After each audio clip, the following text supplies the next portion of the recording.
Ready? Thank you, Ann. Good afternoon, everybody. It is Friday, August 19th, 2022. This is a regular meeting of the Commissioners of the City of Rehoboth Beach, broadcasting live from the City Hall Commissioners Room, second floor. We welcome everybody here. I'd like to call this meeting to order at exactly 2:01 p.m. With that, would you please rise and join me in the Pledge of Allegiance? I pledge allegiance to the flag of the United States of America and to the republic for which it stands, one nation, under God, indivisible, with liberty and justice for all.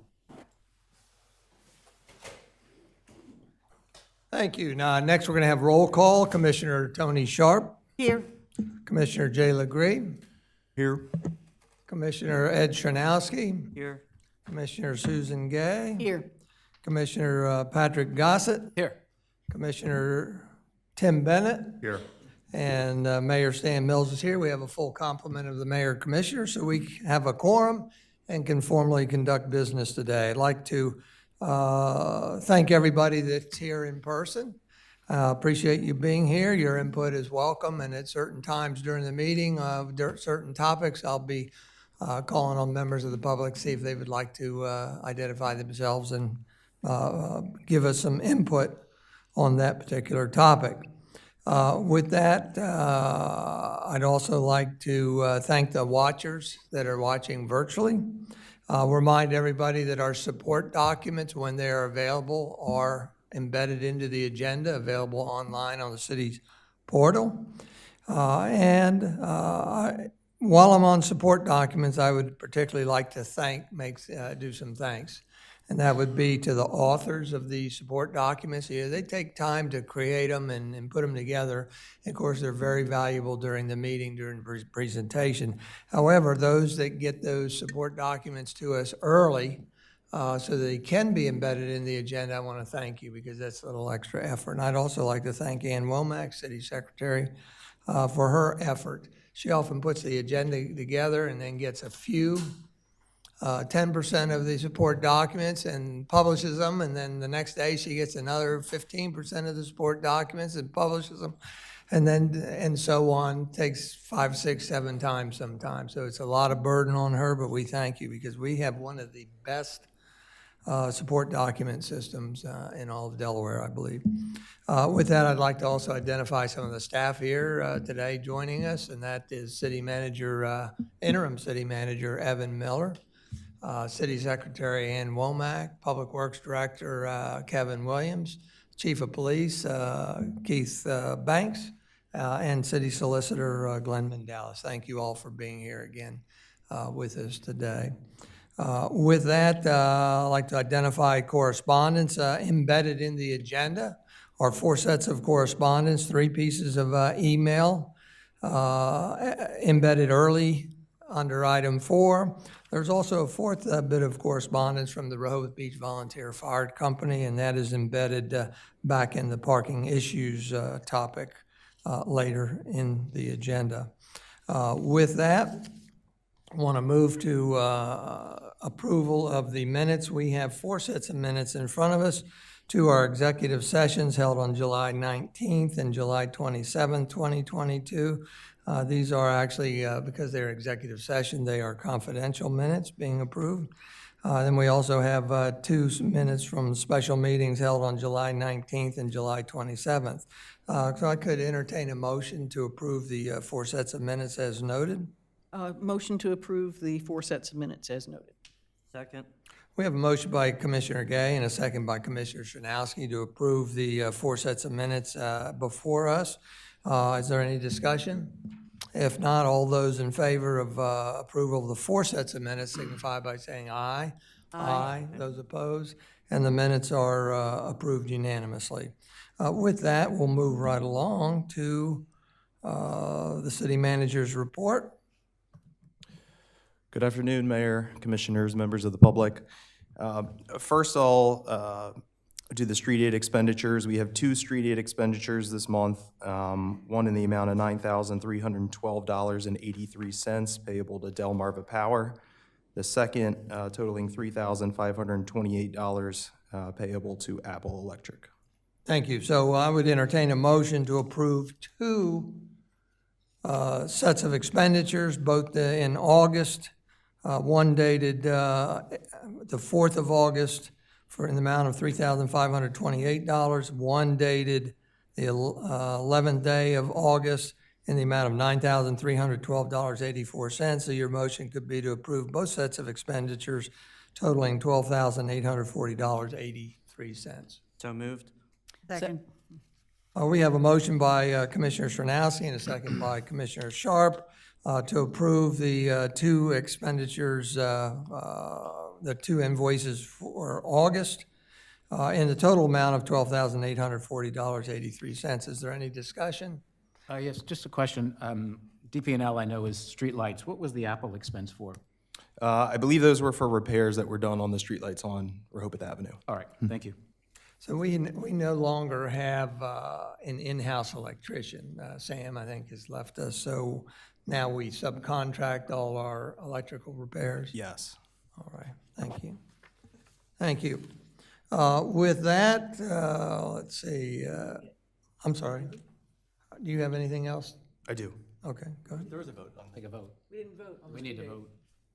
There's a vote Take a for vote it. on expenditure. Was there a question? Oh, there was That was my you question. interrupted Done. my train of thought. Thank you. I do that We'll well. call the questions for approval of the two invoices in the amount noted. All those in favor signify by saying aye. Aye. Aye. Those opposed. And the two invoices are approved unanimously. Thank you very much. Now, we'll go to the rest of the city manager's report. Sure, thank you, Mayor. So for anybody who was on the beach this week, you'll see that we had some strong northeast winds that brought with them some rip currents, larger than normal waves and high tides that reached the toe of the dunes along most of the beach from Newcastle to Surf Avenue.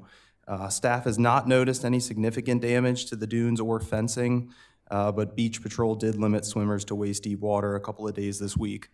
We also had to pull our most recent jetty signs from the beach, and we'll wait to reinstall those once the tide recedes and the natural replenishment of the beach has occurred. Update on staff training. So several members of the water and wastewater departments will attend the annual Tri-Association Conference in Ocean City at the end of the month.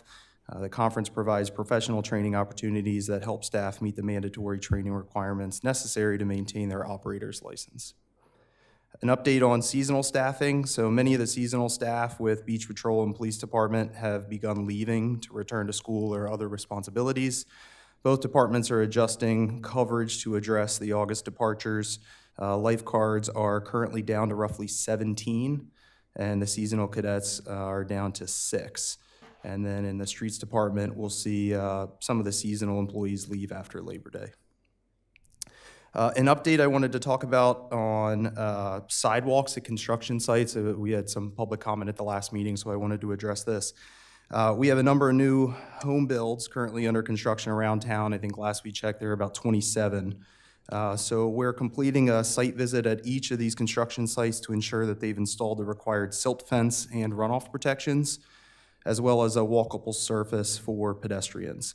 So we're currently working to ensure that a walkway is constructed for pedestrian travel in front of every construction site where sidewalks have been damaged or removed.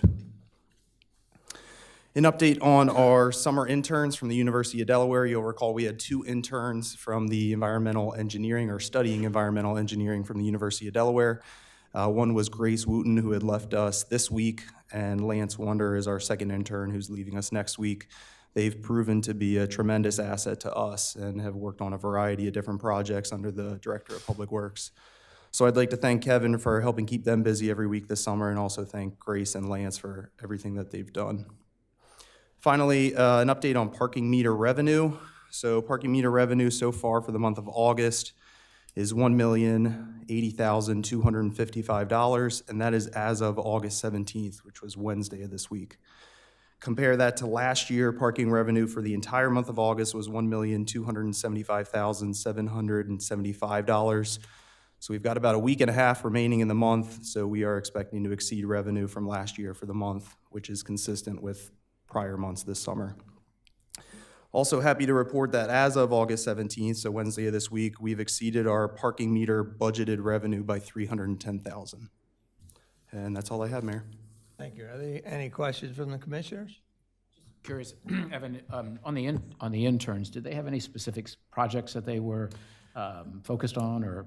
Yes, number of different projects. One of the ones that I think was probably one of the most critical projects they worked on was actually inventorying and getting a better sense of our property schedule for our most recent insurance renewal.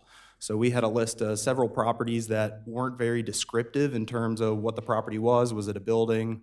Was it just land? What exactly the insurance covered? So they did a complete overhaul of the property list and assigned new values to it, added things that weren't on the list, removed things that were no longer needed to be on the list. So that was something that I know the insurance company said they had been asking for a number of years. So they were instrumental in that. Another thing that they had worked on was GIS locating of a lot of our infrastructure. So water meter pits, a lot of infrastructure that we currently don't have inventoried and located. And they had even provided some instruction to our staff to help train them. So those are two of the biggest projects I think that they had worked on. Great, thank you very much. I have a question on the, did you say we had 27 new builds going on? Yes. In town? New home builds, yep. I was just curious if you were also going to include significant remodels that have been going on for months. Yeah, we could certainly look at those as well. That was something we thought about. Any construction site where there's a lot of activity going on, and certainly a concern for pedestrian safety. We're looking at all of those. So That'd be great. yeah. Thank you. Yeah. That focus is residential? Yes. Is that true? Very good. Thank you very much. With that, we'll move on to the city solicitor's report. Thank you, Mayor. Just one update. This is in the Bellhaven variance case, Margaret versus Rehoboth Beach Board of Adjustment. The oral argument before Superior Court has been scheduled. That will be Tuesday, August 30th at 10 a.m. It's in Superior Court in Georgetown. This has been a pretty quick case. It was filed in late February, and now we're getting an oral argument in late August, so about 6 months, which is pretty lightning fast for the Superior Court.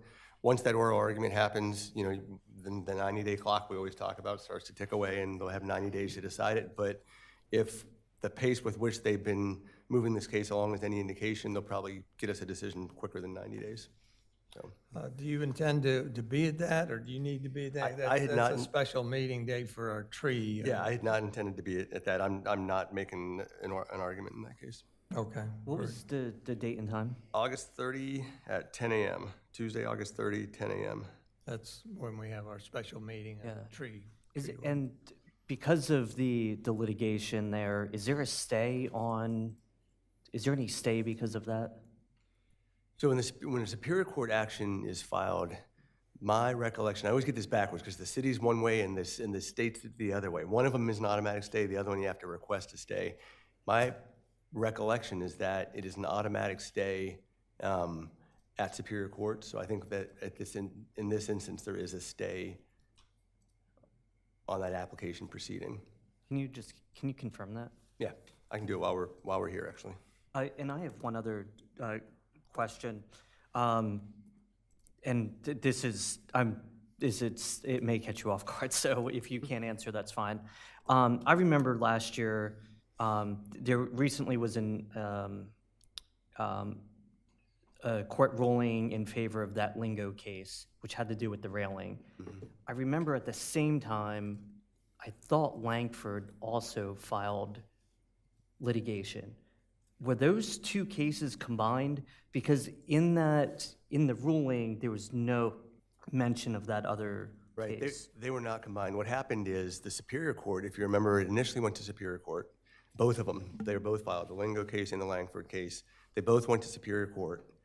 Superior Court affirmed the Board of Adjustment. Then the Lingo case appealed that to the Delaware Supreme Court. The Langford case did not appeal. So that case ended at the Superior Court level. The Lingo case went to the Superior Court. So what a resident asked me recently is, that decision by the Supreme Court, does that does that benefit any case around the same time? Well, I mean, the decision only stands as to the lingo case. The lingo It's case law precedent at this point, so it has relevance when we're interpreting our code, except that our code has been revised since those cases were filed, so it's largely irrelevant at this point. Okay. But the only, actual case in controversy that was decided in that instance was the lingo Okay, case. all right, that provides clarification. Thank you. Thank you. If there's no other questions of the city solicitor, we'll move on to the next item, which is departmental reports. Embedded in the agenda is a report from Building and Licensing. Matt Janis is not able to be here today. If you have any questions, you can try asking interim city manager Evan Miller. Also embedded in the agenda is a police report. Thank you, Chief, for providing that. It's very thorough, fairly lengthy. And again, available online, embedded in the agenda. With that, if there's no questions for Building and Licensing or the Chief of Police. I actually have one for the chief. Yes, sir, go ahead, Just Commissioner. under incident totals, just curious, we have police drone assists. Does the city have a drone, or do we, where does that come from? Just curious. The drones just for us to when we're using in-house. We do have two, the police department, that we utilize for our department as well, more for special events. But if somebody's, the lifeguards might call us out if somebody's out in the water and things like that. So if we have that, we actually do a report on that, so we just document it. Great. All right, thank you very much. Thank you, and I just received the report of the Rehoboth Beach Volunteer Fire Department this afternoon. Normally, it's embedded in the agenda to save us time from reading it, but I feel it's important to read it, just FYI. It won't take too long. Fire responses for July, the month of July, fire responses 108, ambulance responses for July only 451, fire responses in the city only 27 of those 108. Times the siren has been activated for emergency in the month of July is 0. July 2022 has been the busiest month for fire and EMS calls in their history. They're averaging 18 to 19 fire and EMS calls a day. This has had a profound effect on their members and career staff. Their new aerial truck is continued to be designed and expected to sign a contract in October. Delivery wouldn't be until January 2025. The letter was sent to the mayor and commissioners about traffic issues, and that's what was embedded in the agenda. This Sunday, the 21st at 8 a.m., there's a 5K walk and run to benefit the firefighters. Patriots Day, 9/11/22 is approaching, and they'll again set up their truck display with the RBPD in front of Station 1. Always thank the mayor and commissioners for their help and funding that is provided. Always make sure your smoke alarms are in working order, and don't forget there are new 10-year smoke detectors available now, where battery is integral for 10 years before it needs replacing. Remember to check your portable carbon monoxide detector, and please do a yearly checking of your carbon monometers and smoke detectors. Again, that is a last-minute receipt from the Rehoboth Beach Volunteer Fire Department. Wanted to share that with you. Our next item of business are the board and commission reports. That typically is where we get some reports from the Parks and Shade Tree Commission, Planning Commission, and Board of Adjustment. They have been asked to submit written reports. I gave them forgiveness this month because they haven't met in 1 or 2 months. So there's nothing really to report. So they are meeting this coming week, I think, some other groups. So we'll expect to get written reports embedded in the agenda starting with the September regular meeting. With that, we're going to go to committee reports and start off with the Street and Transportation Committee. I want to turn it over to Commissioner Ed Stronowski. He is the chair. I do want us to be mindful, and you too, Chair, that we only got this written report about an hour ago. Some people may or may not have read it. It's not embedded in the agenda yet. So this is our first introduction of it. I'm not sure at what point we'll cut off discussion. and continue it after it's had more advertising and notice in the September workshop meeting. So go ahead. Thank you, Mayor.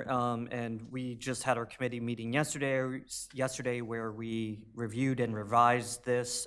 So I do apologize that it didn't get to the commissioners until this afternoon. And to briefly identify the topic, it has been expressed by residents and noted that there is traffic, an abundance of traffic, excess speeds, and reckless driving of vehicles on the 300 block of Munson. It's a street that is easily accessed by people coming down State Road, and is a bit of a through street through Country Club Estates into the other areas of Rehoboth. What was identified and as a concern or problem are a few factors.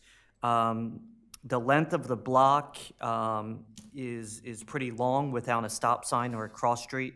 Other streets such as Country Club and Hickman has Laurel that intersects it, which breaks up traffic a little bit. Country Club Drive has a few streets that break it up with stop signs. This street is a pretty long one that doesn't have that. There's no speed signs on that block of the street. Speed limit signs, let me clarify. And there's a lack of visualization with traffic lanes and driveway boxes, which experts tell us anything that is in the road or shows something should be there helps slow the speed of traffic. The width of the block, which also compounds that, is wider than most other streets in the city of Rehoboth. I believe it's 38 or 39 feet wide, and most other streets are 33, if I'm correct. So there's a little bit of background there, which I copied and pasted a letter from one of the residents, which is also, he also has a master's in urban planning with concentration in transportation planning. So he has expertise in this area. With that, he provided about 7 recommendations for my committee to review. 4 were short-term and 3 were long-term recommendations. After deliberation in 2 meetings, or I guess with yesterday's meeting, it ended up being 3 meetings, my committee makes the following recommendations. That the city install 2 speed limit signs on the block at the beginning of each direction of traffic. And again, this is the 300 block of Munson, which is on each end of the street is Country Club Drive. The city paint double yellow lines in the middle of the street of the block to increase visualization, to reduce traffic speed, and to deter unsafe passing. There were many observations that cars were driving at the normal 25-mile-an-hour speed, and cars were passing them faster. And again, this is a much wider street than most others. That the city paint driveway blocks to increase the visualization and to decrease traffic speed. It's inconsistent throughout the city of Rehoboth. Some areas we have driveway blocks, the painted yellow lines that show someone's property for someone not to park in front of it, but also that yellow line that comes out in the street helps drivers reduce speed because of the way that they are looking at the road. So the experts say. And the city also installed 2 speed reader signs in the middle of the block for each direction of traffic to make drivers aware of their speed and to reduce it if needed. The cost of painting the traffic lines is minimal, easy, and can be done quickly. The installation of speed signs is minimal speed limit signs is minimal, easy, and can be done quickly. The installation of speed readers would be approximately $5,000 each, and the cost of painting driveway blocks is minimal, but would require city labor to do so. How we would measure the success of the implementations would be to analyze statistical information regarding speed and traffic volume by using speed digital monitors and police citations. This was also a mechanism that was used to identify the problems, analyze observations by city staff and the police, and engage with residents on the 300 block to gauge their evaluation and effect of the infrastructure improvements. This can be done at an upcoming meeting or a meeting following the implementation of a meeting of the Streets and Transportation Committee. I'll entertain any specific questions. Thank you, Ed. I think what we'll do, since this is the introduction to the topic, we'll kind of treat this like as if it's a workshop item, so we'll take any questions and get public feedback. Obviously, we can't vote on anything today, and I wouldn't want to anyhow, because again, this has not yet been out noticed or in the papers, other than for what you had in your agenda. Before we go to the members of the public, is there any commissioners that would like to comment? Just note that we'd also received correspondence from a resident on the 200 block of Munson outlining similar concerns, if not more. So I think to look at that holistically and this approach might be the best way to go. I think all of these recommendations are great recommendations, and kind of look forward to seeing the next steps and what have you. Just a question, and further just my ignorance here, using digital monitors, are those like this flashing speed signs, or is that the rubber tubing across the street, or what exactly data would we gather?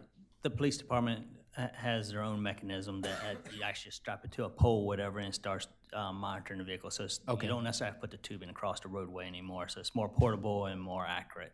And we did that on 2 different occasions. One, the first time was the holiday weekend, and that's when it was reported over 10,000 cars. The following time we did it was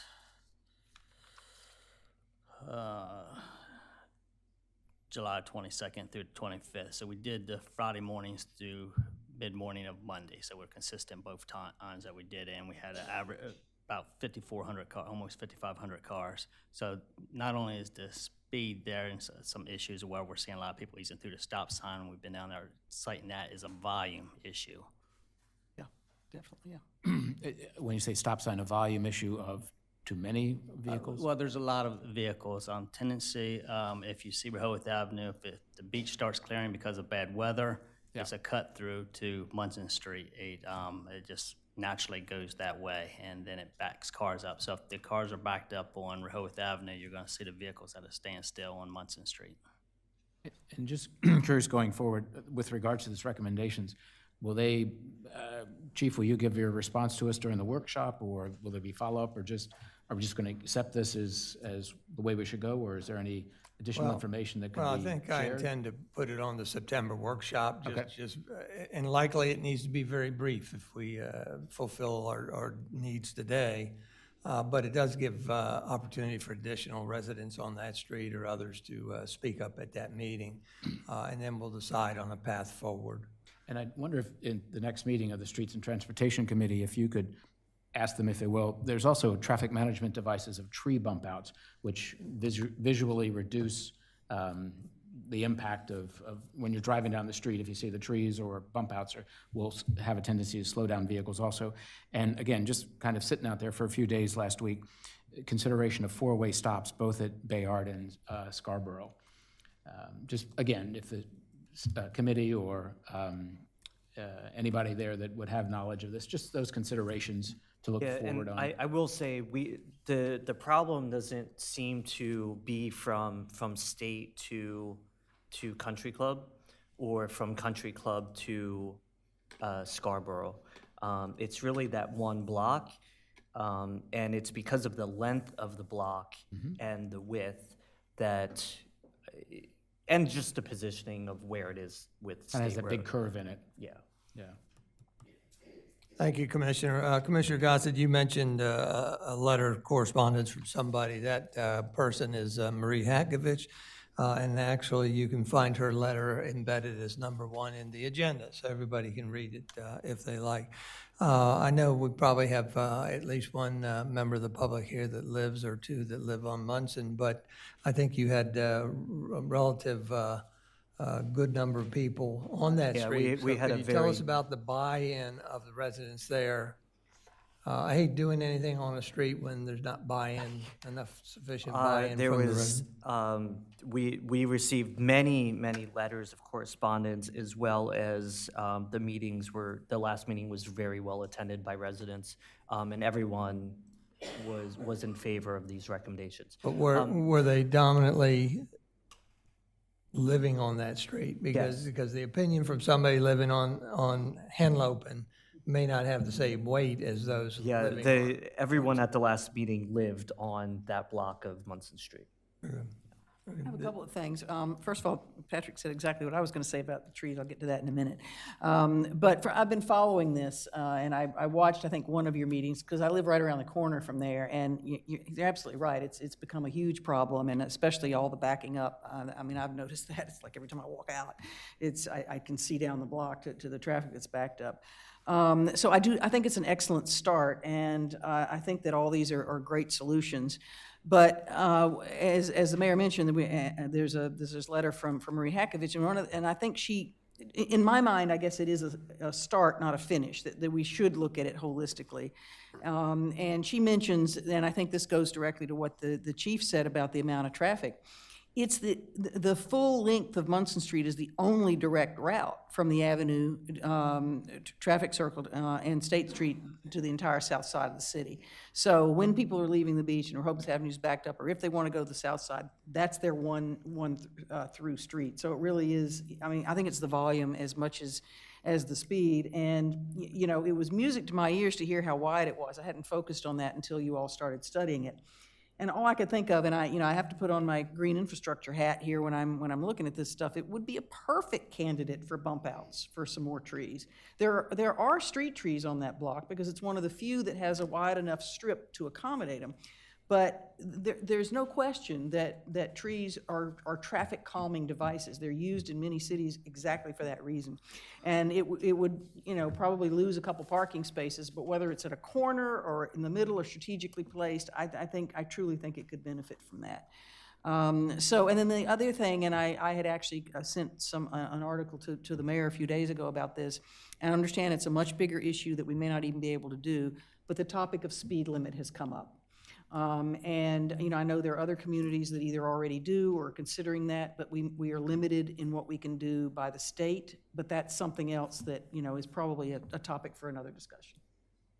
One of the things that we will be talking about, and I don't know if it's in the correspondence, it will be in at least my committee's correspondence from Hoyt Decker recommending a reduction of speed throughout the entire city.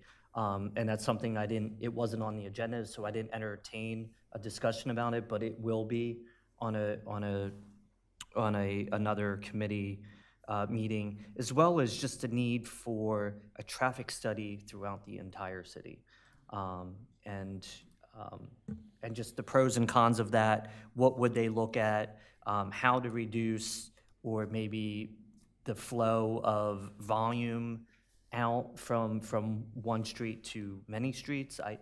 There's a lot of things that we will talk about going forward. So can we come back to the topic du jour, 300 block of Munson? I've directed the chief, he'll pay attention to your conversation about reducing the speed limit. There are state laws on it, but let's defer on that until they have the first blush at looking at that. Commissioner Bennett? I was going to discuss the speed limit as well, so if And you that- want to defer. That's not Okay. part of our topic, so Okay, that will thank be a future thing. Thank you. Anybody else up here? I'll lower it. All right, we'll go to the members of the public. Does anybody like to comment on this topic? What I'd like you to do we'd like you to do is come up to this microphone here, state your name and what your relationship is in the city, and give us your opinion. We have not bit anybody's head off yet in my 24 years here. So don't be bashful. Anybody? You're here for different topics, perhaps. Yes, sir. What? Okay. There you go. There we go. Francis Markert, 520 Newcastle Street, extended in Schoolview. I just want to make it known to the commissioners that the state has approached property owners along State Road with the proposal that the state install sidewalks that currently do not exist from the stretch from Stokely Street up to effectively the merge where state curves past the pumping station.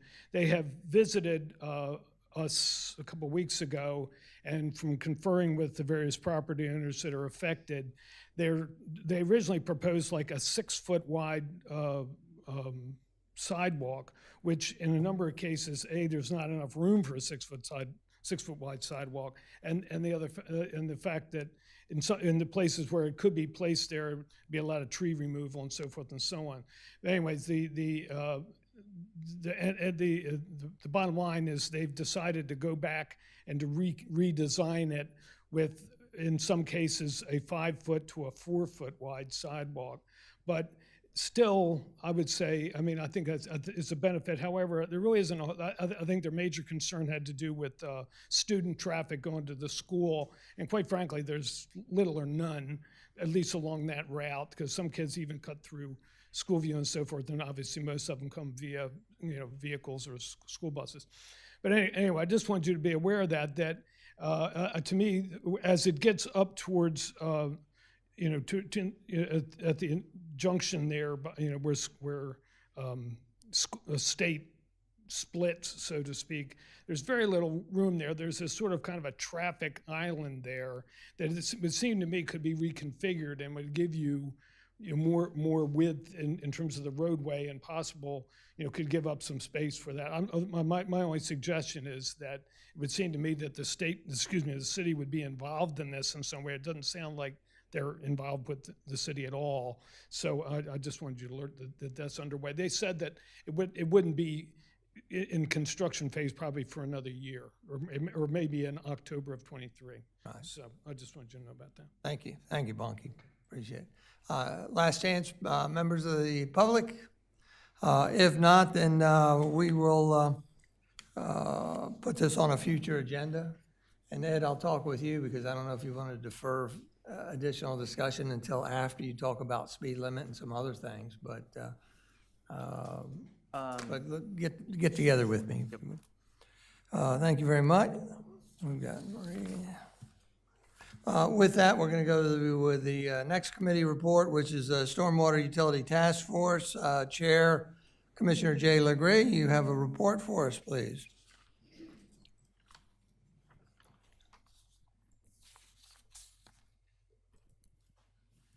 I'm going to have a presentation. We really want to keep this topic in front of the public, and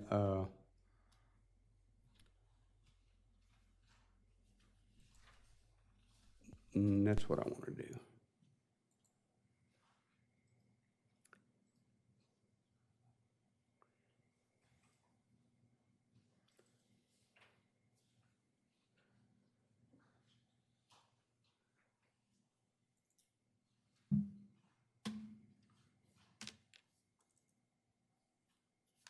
I think I'm into Kevin's presentation here. I need to be rescued, Evan.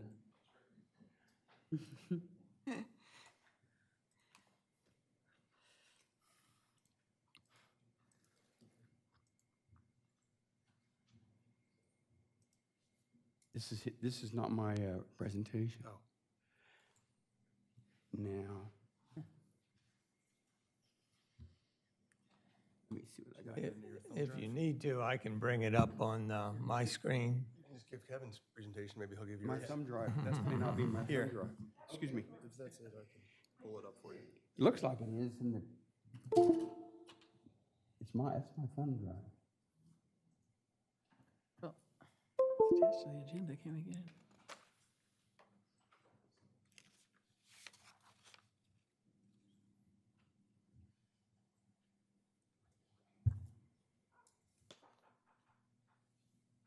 Click down here, Evan, you're wonderful. up a little bit more. There you go. Yep. Now, well, we're just going to have one slide. I can't move this thing, but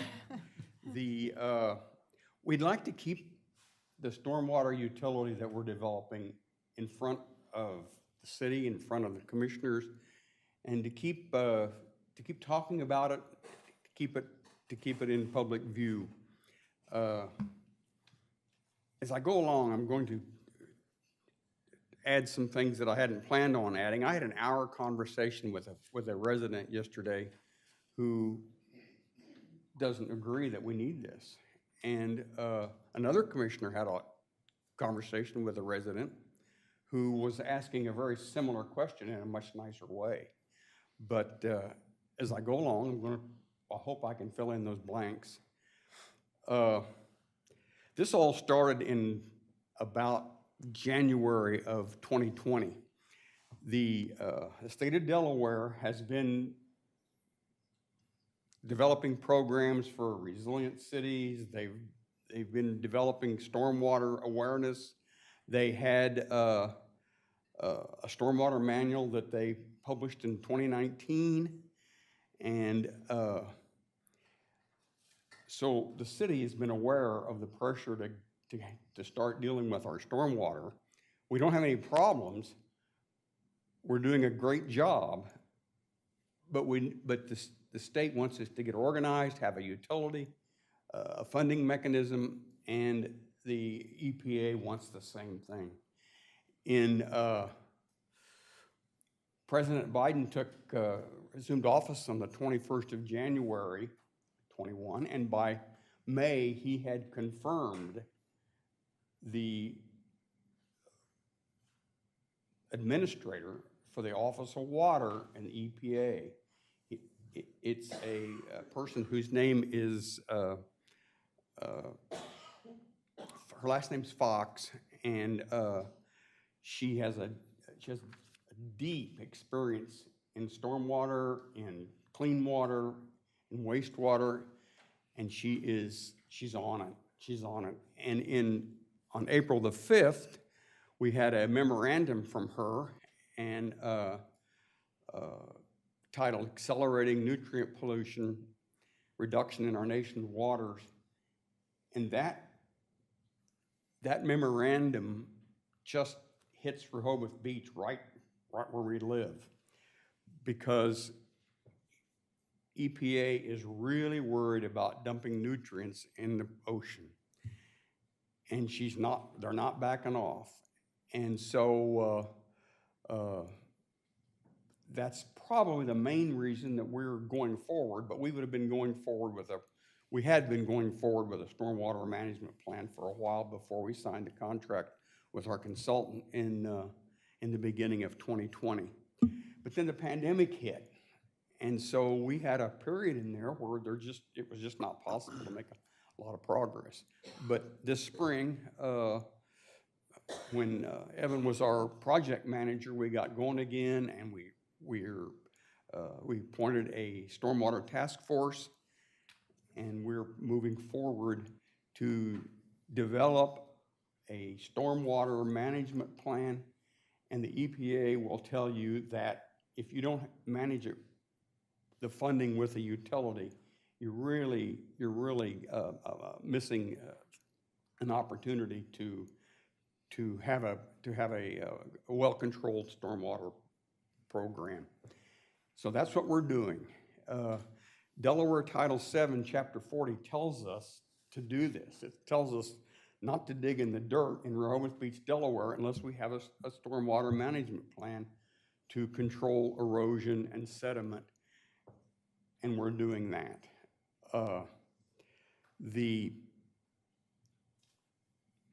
We have two lakes that take our stormwater, Lake Gerard and Silver Lake. In fact, Silver Lake is outside, pretty much, most of Silver Lake is outside the city limits.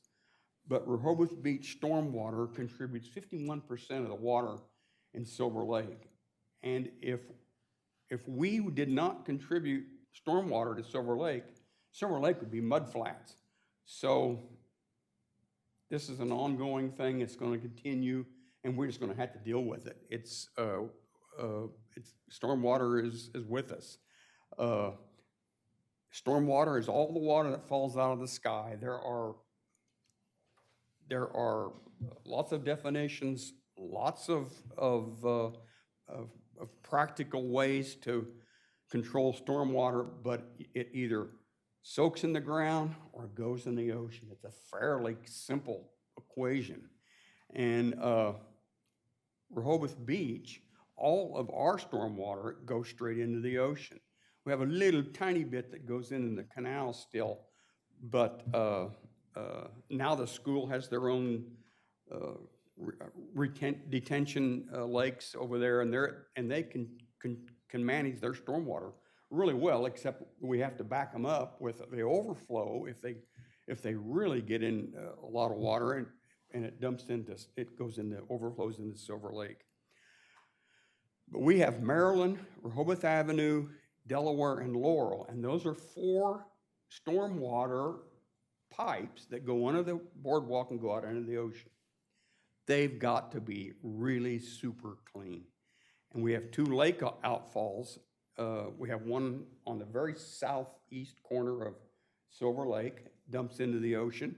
And we have one on Lake Gerard that's goes through that Grenoble parking lot and dumps out there. It's called Virginia on the official map, but that's where Lake Gerard dumps out. And our job is to control all of that storm water, make sure the quantity is as low as we can get it and the quality is as good as we can get it. And there are lots of ways to do that, but it takes money. Most of it comes from our streets and budget, and some of it comes from the capital improvements budget. But Kevin spends about $600,000 a year just operating and maintaining the stormwater pipes that we have right now. And that includes all kinds of stuff. We have a couple of sand filters that they have to keep clean. We have some debris filters around Lake Gerard. In fact, most of the stormwater that goes into Lake Gerard goes through traps before it gets there. But that all has to be maintained. Plus, we have these major pipes running down Laurel and Rehoboth Avenue and Delaware that have to be kept clean. It takes a lot of money and a lot of effort, because if your pipes aren't clean, you get bacteria growing in there, and that runs up your fecal count. So there's a lot of maintenance that goes on. And Kevin and Evan got together and estimated that we're probably ought to look at $600,000 a year, and so we are. That's something that the Stormwater Committee's doing. We're looking at all the costs, all the expenses, plus we got to look at capital expenses coming down the line. You all know that about the Basin 40, we have an area over around the park, Cookman, Sussex, and what's this other? Deer Park. Yeah, we're around Deer Park over there, and there's no stormwater pipes in that area of the street. We just never did do it. So we got to do that, and it's $1.4 million to get that done. We know about what that's going to cost. But we got the streetscape on Baltimore-Wilmington Avenue that we're dealing with. That's going to all have to be redone. Not redone, but the stormwater pipes are going to all have to go in and be in good shape, be clean, because when the streets are open, that's what you got to do. That's going to cost a lot of money. Bayard Avenue has to be reworked totally, although they just finished putting in some nice pipes that dump into the Silver Lake at the end of the street. but the rest of the street needs to be refreshed, redone, reworked. All the things that go on to get the laterals coming into the main line at Bayard and get all the stormwater moved down into to Silver Lake. And I think just the outfall that we just got rid of was like 300,000 or something like that. Am I over by 10? The one at the bridge?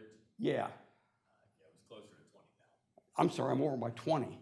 Anyway, I don't know where I got 300,000 in my mind, but anyway, that's just the outfall, and we got to rework the whole thing, and we got to do some work on Scarborough, and then we got the lakes that we have to take care of. Costs a lot of money to dredge lakes, and that's got to be done. Lake Gerard's been silted for a long time. That needs to be totally done. We're looking at about $1.5 million a year for capital expenses, so we need about $2.1 million a year. And the task force agreed with that. They thought that we needed additional funding, and we do need additional funding. And the task force looked at all kinds of we looked at the status quo, which takes the money out of general fund. We looked at assessing a percentage of property tax on everybody, whatever it takes to get to fund the stormwater. We looked at assessing people on the value of their home. We looked at a flat fee, just everybody paying the same thing. But for the number of people in Rehoboth Beach to come up with $2.1 million, and that's about what we pay in property taxes right now. So that's a significant amount of money. And the problem with fixed fees is that you need to make sure they're equitable. So what the Stormwater Task Force did was decided to go with something we call the equivalent residential unit, and it's based on the impact that you have on the stormwater system. And we have maps, we have data on how much impervious surface is in the city of Rehoboth, and we have, if you do it with a residential unit, which is based on that, like probably a median is about 3,000 square feet for the cities in Rehoboth, or the residential houses in Rehoboth, although there are a lot smaller, and since 2015, the max is 2,500 square feet that you're allowed. You have to have 2,500 square feet in natural area. But those numbers are stable, and so we can keep doing them year after year after year. And this equivalent residential unit fee has been successfully defended in court, and we wouldn't be the only city using 3,000. A lot of other cities are using that same amount. But overall, our town has 14.4 million square feet of impervious surface. We have the data, we have the maps that tell us that, and we also are able to divide it into parcels, whatever parcel would be that we can find out. And so we have some really good data. It needs a little bit of updating, but it's something we have to do. And now that we decided that we want to recommend a equivalent residential unit, we've decided that we want to recommend additional funding. At our next meeting, we're going to talk about the rates for each parcel, and we're going to talk about the funding, how we're going to get enough money together to fund our stormwater program. And then on the 1st of November, we're going to talk about recommendations that we're going to send to the Board of Commissioners. But at the next meeting on September 5th, we're going to talk about appeals, credits, one of the one of our objectives is to get people motivated to reduce our stormwater runoff. And there are a lot of things we can do. There are a lot of credits that are applicable that we can, and we've gotten some other cities, what they use. So we're going to get together and we'll talk about that on September the 5th. And hopefully we can come up with a system of incentives and credits that we can tell people what they can do to lower the fees that they pay for stormwater utility. I've been as clear as mud, but I'm ready to answer any questions that anybody has. Commissioners? Commissioners, any questions of Commissioner Sharp, please?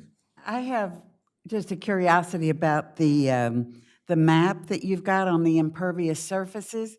How current is that map? Oh, Kevin would know. The first one they did is we have as late as 2016, I think. I can't remember. I think it's 17, but it's in there. 16 or 17. Sounds good. Yeah. So we're not far off. So it won't be a major operation to update it. I think it's the one that it was done by the University of Delaware, and we think it's fairly accurate. But we're going to probably have to spend a little bit of money maintaining it, keeping it up to date. If we go forward using the equivalent residential unit as our basis for fees, what we would do, let's say you have a condominium. There's a bunch of people living in a condominium. You have a parking lot. You have a fairly good-sized roof. So you have a pretty good amount of impervious surface on your property, but you have a number, like you have 100 people or a number of people owning condominiums in the structure. So what we think we do for those types of residential units is let the condominium association pay the overall fee for the impervious surface and then divide it up among the condominium owners. That's what most towns do who have that situation. For hotels, we'd measure the impervious surface of the parking lots, the building, and send the fee would be paid by the hotel. Our committee decided that we want to have fees for everybody. And I hadn't planned to go into this, but 40% of the impervious surface in 39, in Rehoboth Beach, Delaware, is owned by the city. It's the street. It's in the streets and the roads. So that's a big section out of that 2.1 million. So we're going to have to figure out how we want to work that. Whether we want the city just to transfer that money out of the general fund into the utility fund, which is one thing we could do. We could do it incrementally, but those are things that we have to decide. We've decided that we can send bills to churches, to nonprofits. We can send a bill to the state for the state-owned buildings, although they have a very poor history of paying. But we're going to try to then charge fees to every unit, every parcel that impacts the stormwater runoff in this town of Rehoboth Beach. So we're going to try to do that. That was a long answer to a fairly short question. But Any other questions by the commissioners? And just a comment. Commissioner LeGree, you mentioned this information is great, but I did not hear any mention of like the recreational water advisories that we've experienced the past couple of times in August and with the closing of the beach and what have you. So this is directly, as my understanding is, the stormwater that goes out into the ocean is the reason for those closures. So this also really addresses why people come here, the beach. Yes. So in doing this, it would also help to prevent some of those closures? Yeah, the cleaner those stormwater pipes are, the fewer fecal material colony formation that you're going to have. That's one thing. The second thing is we're going to try to have people slow down the amount of stormwater they produce. We want it to go in the ground. We want it to be cleaned. We want it to go through filters. You heard Commissioner Gay talk about green infrastructure. There are a lot of things that we can incentivize, and we're gonna try to incentivize everybody to do what the EPA wants us to do, to reduce the quantity and to take care of the nutrients. If stormwater soaks into the ground through green infrastructure, it really reduces the nutrients. The two nutrients that the EPA is worried about right now are nitrogen and phosphorus, but there are other nutrients. But soaking into the ground really helps clean things up, because that stormwater doesn't get to run into the lake and take the nutrients along with it. I've done a lot of research in the last month on impervious pavements, and that is a problem. It's a problem. I don't know what we're going to do, but we're going to talk about it. We'll talk about it at our September meeting, because we'd like to tell people, hey, if you'll build a driveway that lets the water soak through it, we'll give you credit for that. You can reduce your stormwater fee. So there's a lot of things we can do, a lot of things we're going to talk about. Thank you. Thank you, Jay. Anything else? The only thing, what I take away from this is kind of, you pave, you pay. As simple as that. So. Any members of the public like to comment on this? No, thank you very much, Commissioner Legree. Appreciate it. With that, we're going to go to our liaison reports. We'll start with the Chamber of Commerce. Liaison is Commissioner Susan Gay. And Carol is with us today. I think she'll be giving us an update as soon as Jay manages to close out of his presentation. Carol, I'm trying to get out of here and I don't know how to do it. You're fine. Just I'm okay. Can leave you it do alone. Mayor? Carol, pull that down to you. So thank you, thank you. Thank you, thank you. Carol Everhart, Rehoboth Beach, Dewey Beach Chamber of Commerce. So I bought some, the number game with me in Rehoboth Beach accommodations. So this is hotels and motels, and I'm giving you a comparison of 5 weeks, because in July, this is just July, it's not going to be, it is on the screen. Great. So in July, there's 6 weeks because it started June 30th. So we look at that Wednesday and that Saturday. And what you can see is week 1, last year, 97% on a Saturday night. This year, 90%. Last year, Saturday night, 97%. This year, 88%. Last year, Saturday, 96%. This year, 96%.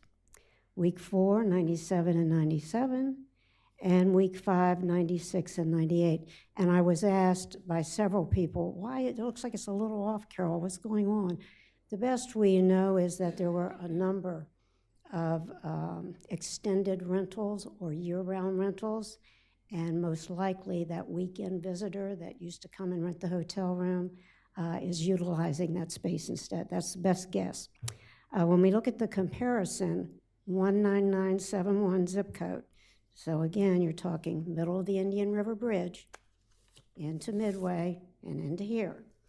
All right, so we look at last year on a Wednesday night, there were 66,123,000 rooms occupied. And on a Saturday night, there were 83,716 occupied rooms. That was last year. This year, 69,864 on a Wednesday night.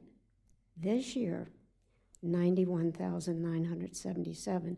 So you can see that exterior room availability is definitely growing. We've got more rooms, you've got more overnight stays in a hotel or motel. So that's what you're seeing in that total occupancy for that zip code. Visitation on the boardwalk. So in June and July last year, we had 1,482. This year, we had 1,292, down a little bit.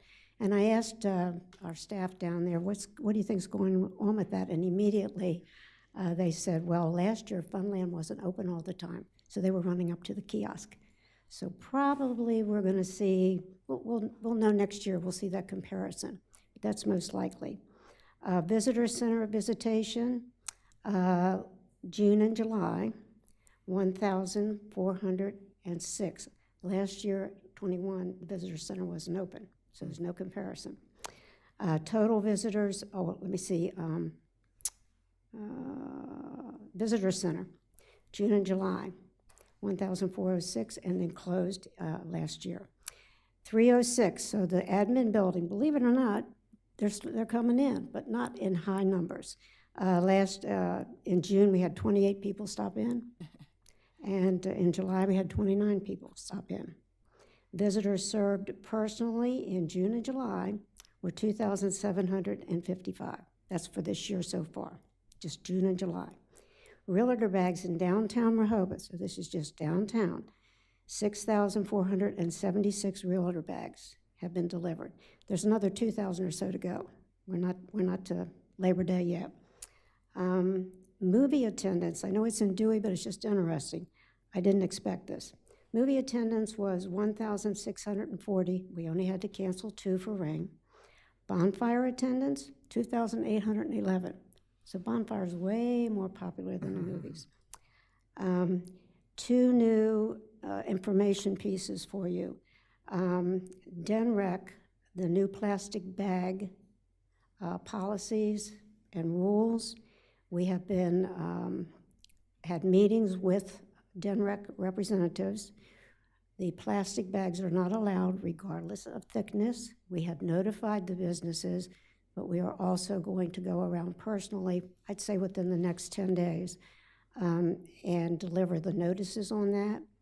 The questions were asked were, what do I do with these old bags? Number one, it doesn't affect restaurants. It does not affect restaurants. So if you have plastic bags left over as a business, you could, if it's good marketing for you and the restaurant can use them, you could do that. You can give them to Goodwill, you can give them to the food banks, those types of things. And there's a lot of information on that, and we'll be getting that. We've done an alert, but we'll be personally going around and making sure they get a hard copy. Here's what you need to know. The other piece of information, we had begun a leadership program in partnership with Leadership Delaware, and that program has 6 sessions.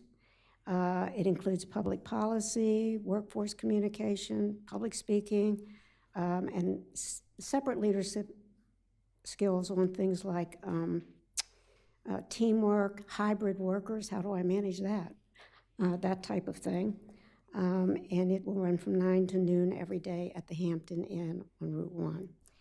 And finally, a good note, due to the success of the Restaurant Association, we were able to give $1,500 each to the Rehoboth Beach Police, the Dewey Beach Police, the Rehoboth Beach Police Department, Tunnels to Towers, and Home of the Brave. So we were happy about that.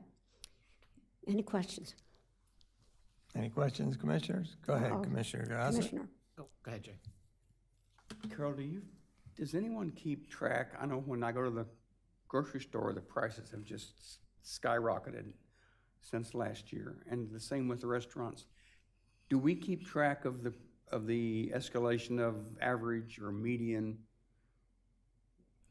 price for rooms? Are you talking about just the inflationary prices that are going on? Have you noticed anything like that? Well, we have a number of complaints. My complaints with my hat on, my chamber hat on, they typically come from my businesses. Now, what's happening with my businesses is, well, the price of gas is up for whoever's delivering the product, so they have tacked that onto the price of the supply. Right. Now it comes into the business. The business needs to tack that onto the price, so it is all connected. It's everything. The biggest problem still is supply and staffing. There's no doubt about it. I'll give you an example. So at the Chamber of Commerce, we do a tremendous number of publications. So we do a dining guide, a visitor's guide, you name it. We've got all these publications. Paper. Paper's very difficult, and this is what I was told. Yes, Carol, you can order enough paper to do 140,000 visitor guides, so many pages apiece. And if you pay for it right now, I will guarantee that you will get the paper by XYZ date, which isn't right now, okay? However, if when the paper comes in, it costs more, that's the price it will be. That's what they're up against. Well, for me, it's paper. For them, it's other product. That's what they're up against. So that's what I hear, Commissioner LeGree. And you're hearing those from the people who are providing the accommodations. Oh, accommodations, and, well, accommodations are having some problems with paper, but it's supplies. You know, it I can be, mean, other things. I mean, the things they use to clean the floor. yes, it's everything. I've literally, you know, it's golf cart parts. It's just about across the board. I really would have difficulty thinking of a business that isn't hitting some kind of a snag in the pricing or the supply, the availability of something, or being told that, can you imagine being in the air conditioning or heating business, and they tell you you can't get the part for 3-6 months? Thank you. It's real. Thank you. Commissioner Gossett, did you have a Just question? a question, Carol, thank you very much for the accommodations information here. I think it's very helpful for us.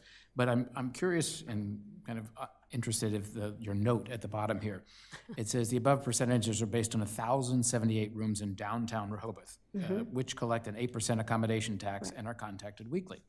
However, these numbers do not reflect an additional 507 rooms owned by members with private inns, apartments, condos, guest houses, et cetera, that are not in the count and do not collect the 8% tax. So we've got 50% of accommodations in town that are not paying the state tax? Is that what I interpret? That is a piece of legislation, and legislatively, Yeah. they call it tourist homes. It requires so many bedrooms or Okay. condos. They are not They're required to exempt pay the state tax. from the state. Correct. Okay. Thank you. Okay. Thank you very much. Thank you, Carol. With that, we'll go to the next liaison report for the Historical Society. Commissioner Jay LeGree is the liaison. Everybody keep in mind that September 10th is a beach ball. Tickets are still available, and Nancy Alexander, the museum director, said that we're continuing to work on the Cape Henlopen Lighthouse exhibit. So check back in and see all the updates and enjoy the historical story of our town. Thank you, Mayor. Thank you. Any questions? If not, we'll go to the next liaison report for Main Street. Commissioner Ed Chernowski, I don't see anybody else here from Main Street, so it's on Mayor, you. I'm going to be doing that for them today. A couple things Main Street wanted me to announce.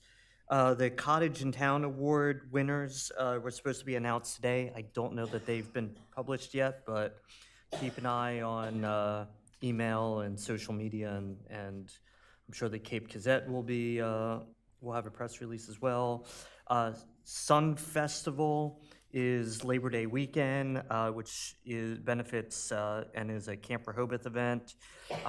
There on Saturday evening, there's a comedy show with Judy Gold, a live auction, and then Sunday, of course, is their evening of dancing. Both are here at the Convention Center, and tickets can be purchased on Camp Rehoboth's website. Rehoboth Beach Main Street is having a fall fashion festival. It'll be in the late morning, afternoon of November 13th.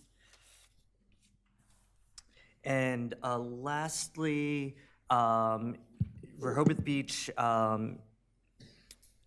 has distinguished itself from other resort communities in part because of its eclectic boutique retail shops and absence of large chain retailers and restaurants.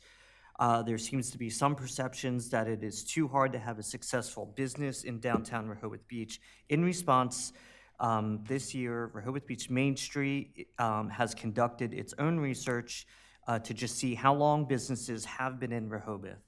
The results were quite surprising.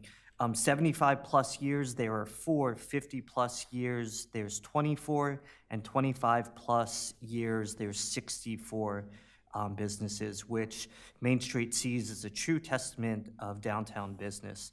In recognition of these many success stories, Main Street will be hosting an event to honor businesses which have achieved these milestones. The ceremony will be held on Wednesday, September 7th, 2022 at the bandstand. And Main Street would like to specifically invite as special guests all of the commissioners. At that, I'll take any questions if I can answer them. Any questions? Thank you, Commissioner. We'll also go to the last liaison report. Cape Henlopen Senior Center, I'll back to Commissioner Ed Chrzanowski. Sure, Mayor. 2 things they wanted me to mention. They recently received a $490,000 grant to help them with their development of a new senior center out on Hepron Road, which is 10 years delayed. So they're fortunate to have received that, and we'll be moving forward with that project. And also September 15th from 8:30 to 10 o'clock a.m. will be their next pancake breakfast. September 15. September 15th. All right, thank you. So is there a time frame then for the new building? You said they're moving forward on the basis of this new grant, right? Yeah, I think they've been also doing their own fundraising as well. They're in the very beginning stages. Okay. Yeah, very beginning. They still have to go through designs and architectural renderings and all that. Very good. Thank you, Commissioner. With that, we'll go to the first item of old business, which is consider adoption of a resolution proposing that a public hearing be held on the subject of amending Municipal Code Chapter 270 zoning by amending Section 270-9B1 relating to size limitation on restaurant dining patios. If you recall, this is a situation where we've talked about perhaps increasing the size restriction. And because it's in the zoning code, we have to go a special route, and that is to adopt a resolution and conduct a public hearing before we go to a vote on it. This is our 5th time we've discussed this. And with that, I want to remind everybody at the last meeting, the Chamber of Commerce was kind enough to present the results of a survey. And essentially, all the restaurants love more space, right? And when we put in there specific to going from 750 to 1,000 square feet, everybody said yes. If you recall, at the last meeting, we had 3 main paths forward. One was to take the 750 square foot limit and add 250, which we did approximate equivalent of an additional 20 seats would be allowed within that 250 seats. And that was one path forward. The second path forward was providing an unlimited area, but limited to 50 seats, when normally within 750 square feet might yield 60 seats. So that was unlimited area but fewer seats. And then unlimited area, there was a third path forward where the unlimited area, and there was no limit on seats other than as limited by area and building codes and international codes. The conclusion of that meeting was that we were to seek the path forward to increase the size limit from 750 to 1,000. And upon that conclusion, Glenn made up a resolution. Before I go to that resolution, I'd like to acknowledge that Missy Postles is here. We did get your letter. It's embedded in the agenda. And so we appreciate you writing again the desire to have more than 1,000 square feet. If you look at the resolution that is embedded in the agenda, it's on the screen there. It's dated August 8th. It mistitles the topic as dining patios on abutting parcels. ignore that and put in there instead amending section relating to size limitations on restaurants. So we've got version 4 dated August 1 in front of us with the present date August 8th that makes the change of the gross area devoted to dining purposes shall be limited to 1,000. Again, that's an increase of 250. And the resolution before us, which we would need to have a favorable response to and set a public hearing date to be able to move this forward. If indeed there is a desire to move this forward, the motion, of course, would be to adopt the resolution before us setting a public hearing. And then we have to have a date on there. I would say the public hearing could be the 16th of September at 2 o'clock. And that gives you enough time to advertise it. So I'd like to open it up for discussion and public comment before we get to the point where we entertain a motion. Is there any discussion among the commissioners? Commissioner Legree? Yes, Mayor, I still maintain that the limitation for square footage is a meaningless limitation, and what we're doing is driving the restaurant owners to the Board of Adjustment. And that's not the thing to do. Instead of having this limitation, I would like to have the building and licensing take a much more active role in licensing the patio additions, and talk with the restaurant owners to see how much how many seats they can service. Talk about their kitchen, talk about their comfort, talk about their ADA abilities, talk about the fire marshal. I thought maybe noise was a limiter, and I had a discussion with the chief, and now I don't think size and noise may not even correlate, but I think we should remove the limitations for square footage and let that be a decision between the building inspector and the owner of the restaurant. Thank you, Mayor. Thank you. I could not disagree more, but you know my opinion on that. If there's no further discussion up here, then I'd like to go to the members of the public. Missy, again, we have your letter. We understand your position, but you're free to talk. Anybody else from the public like to say anything? Going, oh, darn, wasn't quick enough. State your name and relationship to the city, please. Carolyn Diefendorfer, city resident. I just want to emphasize what Missy had in her letter. I know one of your issues at the last meeting was, well, if the city says they can be unlimited, they're going to think they can be unlimited. And other rules they might ignore. I agree with Missy in that everybody's going to understand they have to abide by all the rules that affect them. The city's rules, the state rules, the fire marshal rules, everything. It all gets taken together, and I agree with Commissioner Legree that it's really a building inspector type of thing to sort of weigh what they can or can't do with their space and the accommodations they have. So, thank you. Thank you. Really, what's in front of us on the agenda is consider adoption of a resolution. That's what is in front of us today. When we go, and if it's favorable, we go to public hearing, and then we react to that. I am unchanged, and right now I'm fairly rigid. I'm open-minded to listen to others, see if they have a better argument during the public hearing, but I would rather retain the 750 than go to unlimited. So that's why I have said all along I am willing to go to 1,000 and willing to consider this and hope somebody makes a motion in favor of setting a public hearing date. So I'd open it up. Mayor, I have a question. So if we go ahead with public hearing, is it still open for discussion whether we go to unlimited or not, or is it just, it's 1,000?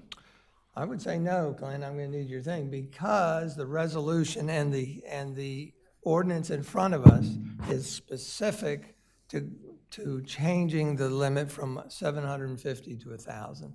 And I don't believe that we should be able to. Well, so the issue is public notice, right? You have to give public notice so that people can come out and have an opportunity to speak.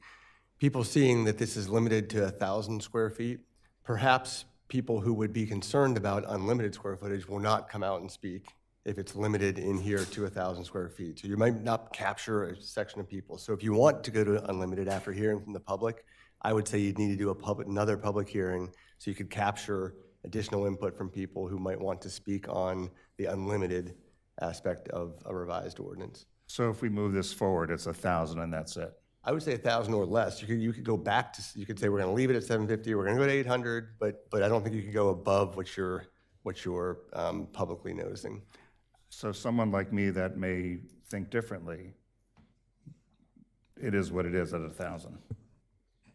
So, I agree with Commissioner Legree, for instance, but I'm struggling with if we move this forward for a public hearing, that we're now closed at 1,000. I think without doing an additional public hearing, you could not go to unlimited or anything above 1,000 without putting the public on notice and letting them have a chance to comment on something more than 1,000. Okay. But again, today's agenda topic is to consider that resolution, going to public hearing specifically to talk about a change in square footage from 750 to 1,000. If you don't agree with that, then the path forward is to vote against it and hope you have a majority, and then this fails. And then we have to go back to the drawing board. So Commissioner Legree and Commissioner Bennett, I don't disagree with either one of you at all, but the practicality is not going to vote for it, not going to vote for it, not going to vote for it, not going to vote for unlimited. So to me, we're at a compromise with 1,000, and that's just, the reality is that's the only way to move forward. So I'm happy that we can move forward in that with a compromise. Well, that was generally the conclusion from the last meeting, actually, so. Mayor, I'm not in favor of saying unlimited. I'm in favor of just not mentioning square footage at all and let that be determined with negotiations between the building and licensing and the owner of the restaurant. Number of seats. And again, I can't disagree more. I know you can't. I heard you a minute ago when you said that. Do I need to repeat it in all caps? I can't disagree more. Commissioner Gossett, you were going to. Yes, I would, if I may, Mayor, I'd like to make a motion proposing that a public hearing be held on the subject of amending the Rehoboth Beach Municipal Code Chapter 270 by amending Section 270-19B1 relating to the size limitations on restaurant dining patios. Second. With the public hearing date set as the 16th of September. At 2 p.m. 2 p.m. Second. All right. We have a motion on the floor by Commissioner Patrick Gossett and a second by Commissioner Tony Sharp to adopt the resolution before us, setting a public hearing on 16th of September at 2:00 p.m. in the matter of relating to size limitation on restaurant dining patios. Is there any additional discussion? If not, then we'll take a roll call vote. Commissioner Tony Sharp? Aye. Commissioner Legree? No. Commissioner Shanowski? Aye. Commissioner Susan Gay? Aye. Commissioner Gossett? Aye. Commissioner Bennett? No. And the mayor votes yes to go to public hearing. So that is a 1, 2, 3, 4. 1, 2, 3, 4, 5.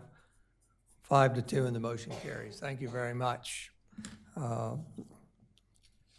With that, we're going to go to the next item of old business, which is consider award of contract for the fiscal year 23 street paving and water main replacement, for which bids were received and opened July 28. Kevin, if you would again explain the program, what the ad alternatives are, what the timeline is and the recommendation, and take as much time as it takes till I get back in the room. Thank you Mayor. I will try to make it last as long as I can. Just a refresher on the scope of work, we're going to resurface both the north and southbound lanes of Scarborough from approximately the Lake Drive / Rodney Street intersection down to Hickman Street. We're also going to replace the water main on Norfolk between Scarborough and Byard, and then we will resurface that after we do the water main replacement. We received 2 bids, one from Aid Construction, who did our paving program 2 years ago, and George and Lynch, who did our paving program last year. So 2 contractors we're very familiar with and have been in the past very happy with their work.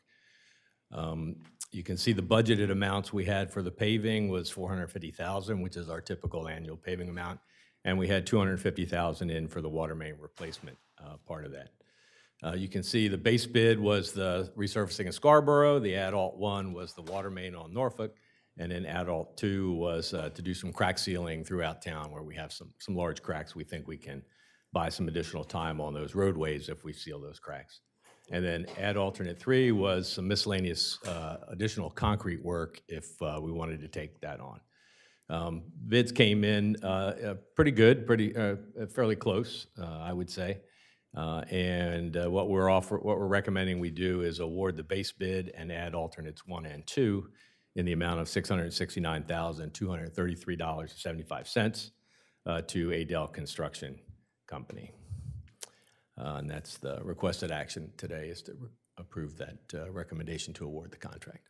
Very good, thank you. Any questions from the commissioners? We had this position before. Any members of the public like to comment? No.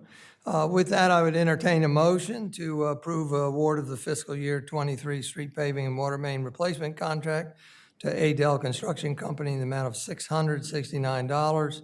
No, it didn't. $669,000. I thought I was the only one. Let me start again. $669,233.75. Does that sound? moved. So moved. Second? We have a motion by Commissioner Ed Chernowski and a second by Commissioner Jay Legree to award the fiscal year 23 street paving and water main replacement contract to Aid Construction Company in the amount cited earlier. Is there any further discussion? If not, all those in favor signify by saying aye. Aye. Opposed? And the motion's carried unanimously. Thank you very much. Kevin, appreciate all of your Could I ask a question? I'm hard sorry. work. Yes, sir. Go Since we ahead. have you here. Back in 2018, as part of our CIP, we developed had developed a 5-year paving program with Kersher. And I don't, is that still in place? And how does this expenditure, the $450 dedicated to that one aspect, affect that plan? Or is there a plan still in place? There certainly is, Commissioner. Yeah, Okay. they did an original one back even before that, I think, maybe a couple years, right before I got here, I think. Right. We actually updated that last year as part of our program. So when we go and we're selecting which streets to resurface, that's our primary guide. The other thing we try to overlay is, because we're happy with the way the water main replacement and resurfacing kind of ties together, so we're just overlaying that. So it may not be the worst condition street in town, but if you combine the worst water main and the worst surface, that's what we're trying to align. Okay, thank you.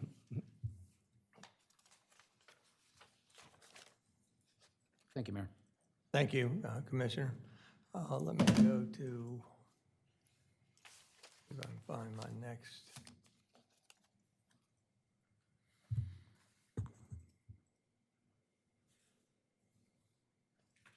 Topic here.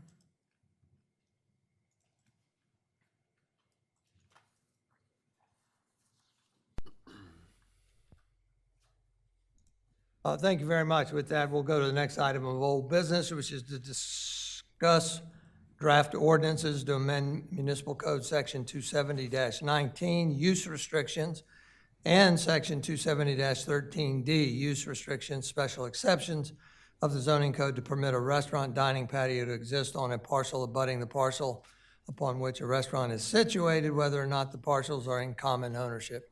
Once again, this is meeting number 5 on this. Once again, in brief, The topic is a restaurant which serves alcohol, occupying the main premise of land, being next door to a budding property that is available to expand onto or install an outdoor dining patio, and yet is in different ownership than the premises of the main restaurant, in which case, because it's in the zoning code, it is not allowed within the zoning code to indeed expand on or use that abutting property. Well, again, we've had 5 meetings with this, or this is our 5th meeting with it. If you recall, some of our discussion has always, initiated by how to resolve the problem with different ownership. We were looking at a way to codify this. If you recall, in the last session we had, William Wallace Montgomery provided a quick analysis and gave us 3 options to move forward with or consider. One was the use of a variance or special exception, they call it. I think they're referring to the same thing, but I think they're really referring to use of a variance as one option. The second option was to create a policy where common equitable interest in both properties would happen. And there were some other details that had to accompany that. Their third option was to require the adjacent property owner to be the one that requests the permit so that it could be facilitated. And of course, the fourth thing was to do nothing. Just leave it alone. If you recall, some of the commissioner opinions at the last meeting on moving this forward were, and I was quite vocal on the first option, which was to do nothing and let the restaurant tour go to the Board of Adjustment and seek a zoning variance on this to allow them to set up on that property. I like that option, again, because it gave the public the opportunity to go in front of the Board of Adjustment and make their case whether they thought it was a good idea or a bad idea, and especially important for those residential property owners that abut this kind of land. So one option, again, was the Board of Adjustment various route, which is to do nothing. So if the outcome of today was that we did nothing, then there's still a route for the restaurateur to seek permission to use abutting property in different ownership. The other option talked about at the last meeting was a desire among some commissioners to codify this rather than go to the Board of Adjustment. But I don't recall getting any definitive direction other than to try to codify that. So in front of us again is version 4 of a proposed ordinance for dining, patio, and lot and separate ownership, which is in front of us, which codifies that. And again, we've talked 4 times about that.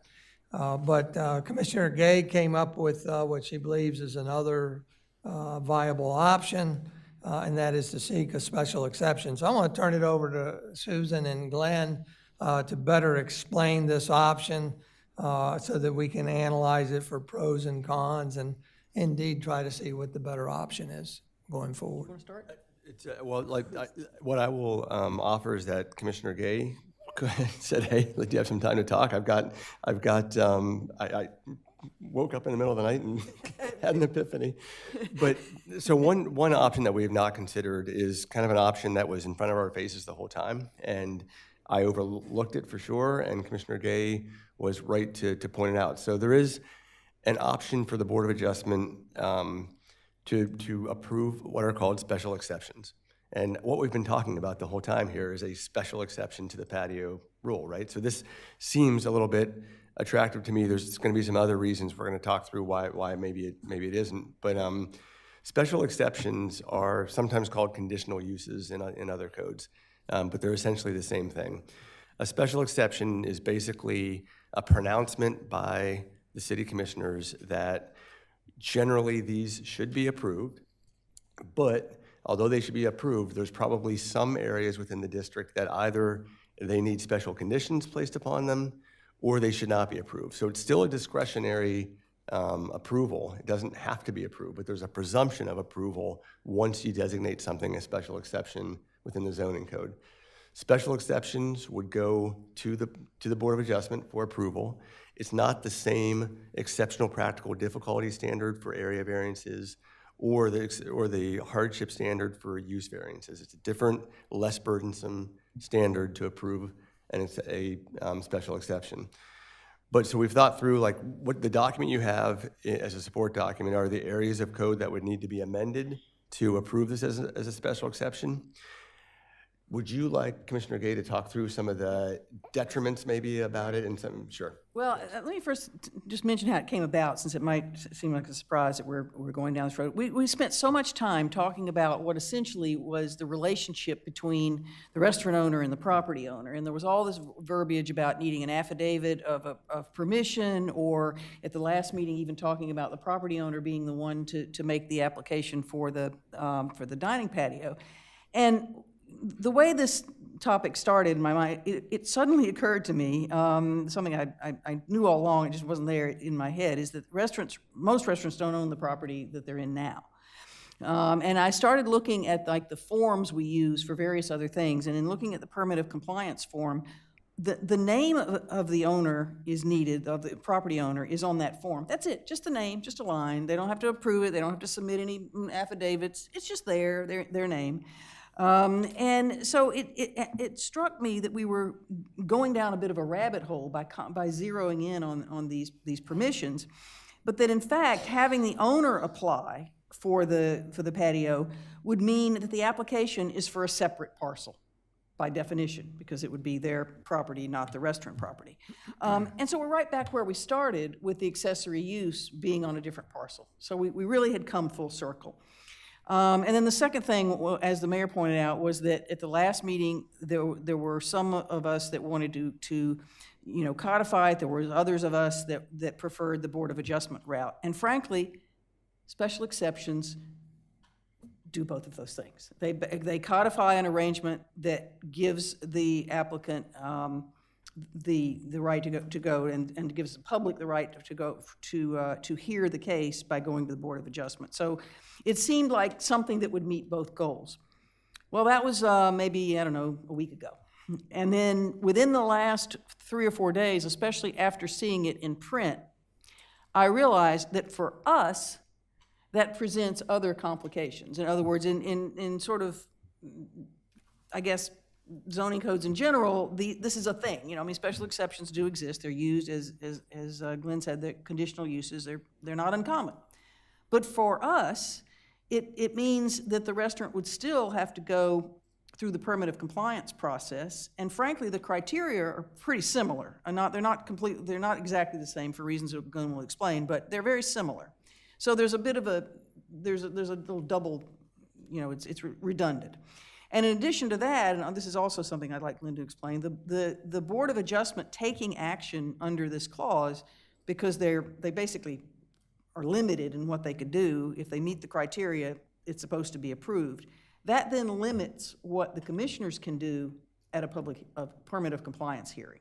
Your hands are tied because the Board of Adjustment has already given approval. I don't know what the answer is. I'm glad to have gone down this road. I don't know if it will work for us.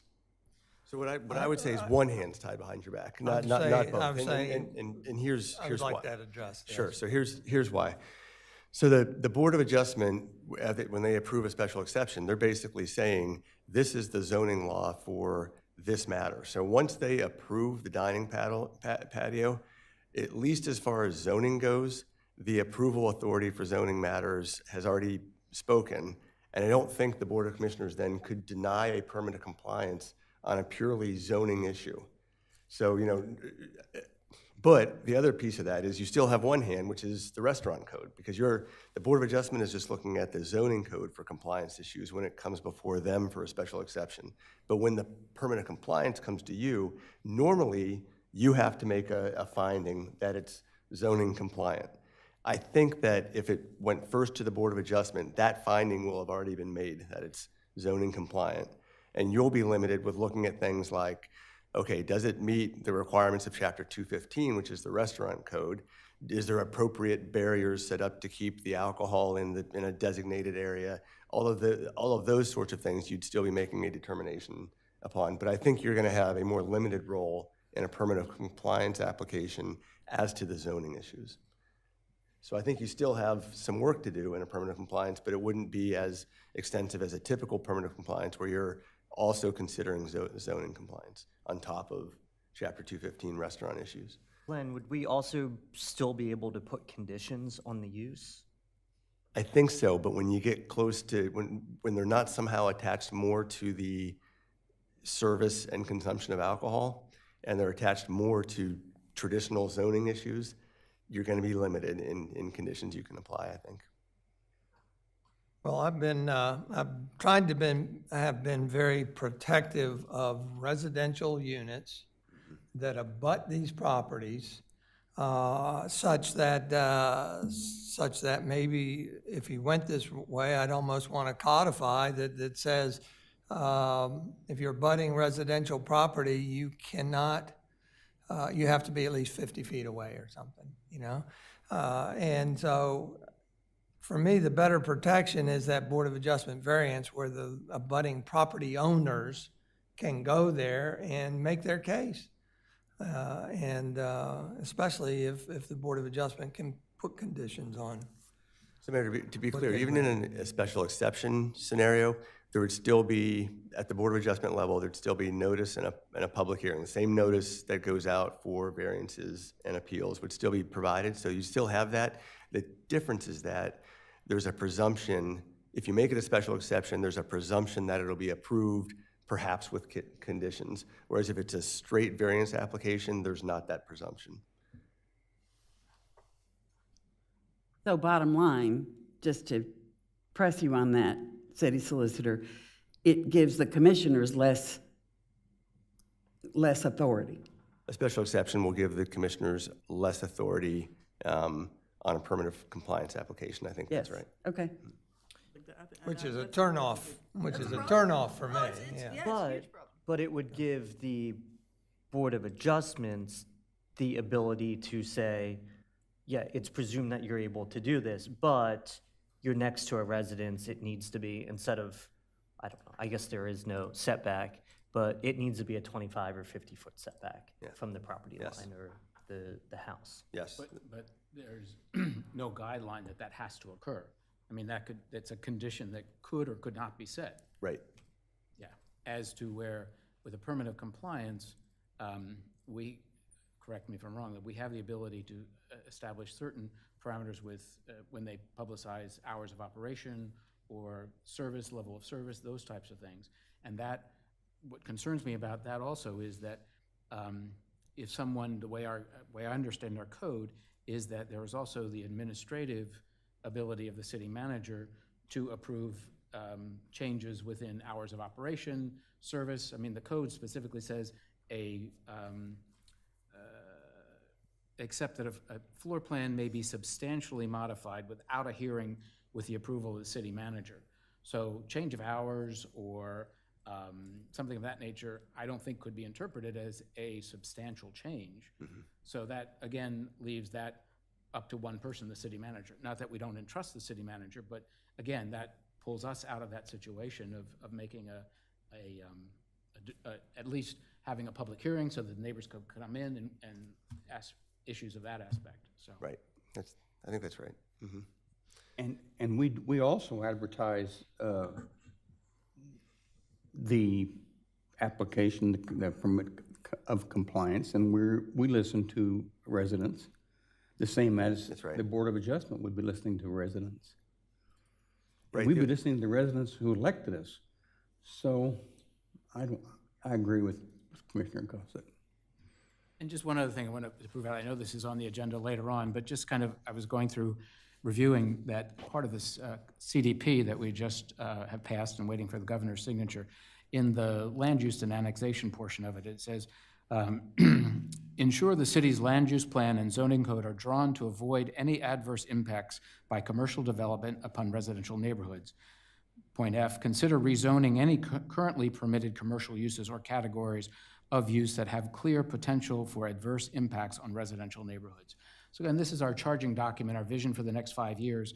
And I know this is 10 pages long, there's a lot to look at. but I think we need to be take the consideration of the time and effort that Planning Commission put into this. We also ourselves put into this and review. And again, I think, as I've stated before, I believe that there is a process in place to manage these requests with the Board of Adjustments, and we're kind of band-aiding or reinventing the wheel, and I just don't think, as the report had said, and it kind of contradicted itself also, but there's unintended consequences that we've gotten ourselves in trouble before with that and ended up in court many times. So there is a process in place that I think works, and I personally, as I had stated before, I don't think there's a need to codify an additional special exception or anything of that nature going forward. It just keeps it as simple as possible, and there is a sense of relief that an applicant could have currently in the code. Commissioner, if you notice on the agenda, it does not provide for a vote on anything. It was just contemplating discussion. I would propose that we literally just drop it. But if you don't mind, maybe we could go to the members of the public first to get their comments on this and then resume discussion. Any members of the public like to comment anything? Carolyn? Your name and identify your relationship to the city, please. I'm Diefendorfer, city resident. I think dropping it is a huge mistake. If you have two pieces of, both pieces of property are commercial property. They're not asking to do this on residential property. I think somebody said at a previous meeting, a new restaurant could come in and be built on that property. So you're tying the hands of these restaurants and making it more difficult for them to compete with the restaurants out on Route 1. You know, as long as they have an agreement with the property owner, that's what really matters. And it, like I said, they're not asking to do this on residential property. They're doing it on commercial property. And the people that are abutting that adjoining lot are the same people that are abutting where the restaurant is. So I just think it's a huge mistake to drop this. We need to do what we can to help these people. So, thank you.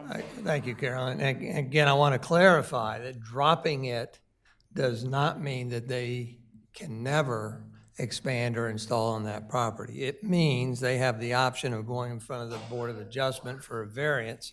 So they still have that opportunity, and it's got the public opportunity for comment. So it's got some extra protections in there.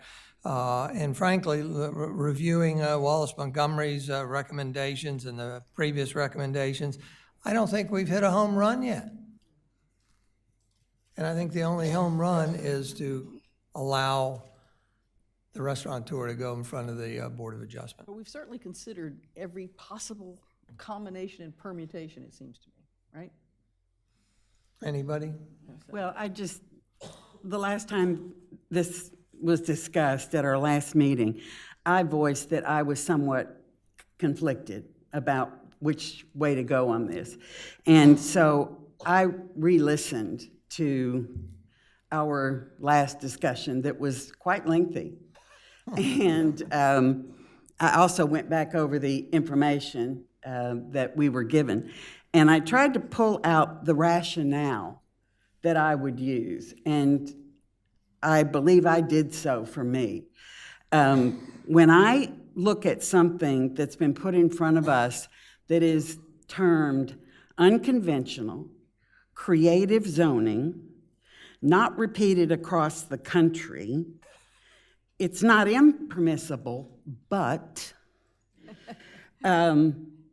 if you go to Vegas, sometimes, City Solicitor, when you mentioned the trip to Vegas, that did not give me a sense of continuity for what our city, I'm speaking, so for what our city really wants as a sense of place. And I just try to put a little levity into what I know you were conveying, that this is, it is a balance of risk versus unintended consequences, and we don't really have anything to reflect on. And to go a little bit further, when I have a city planner who we've engaged with the taxpayer funds that says, let the applicants go through the variance process, I have to say, that does not disenfranchise any business owner. We have a process that works, and I have evidence that folks who deal in these kinds of situations feel that maybe they're giving me information that this is not necessarily the best choice for me. So I have come completely around to the very astute way the mayor framed it at our last meeting, I believe on the 8th of August. And I believe that the status quo does everything we need for the businesses as well as the residents.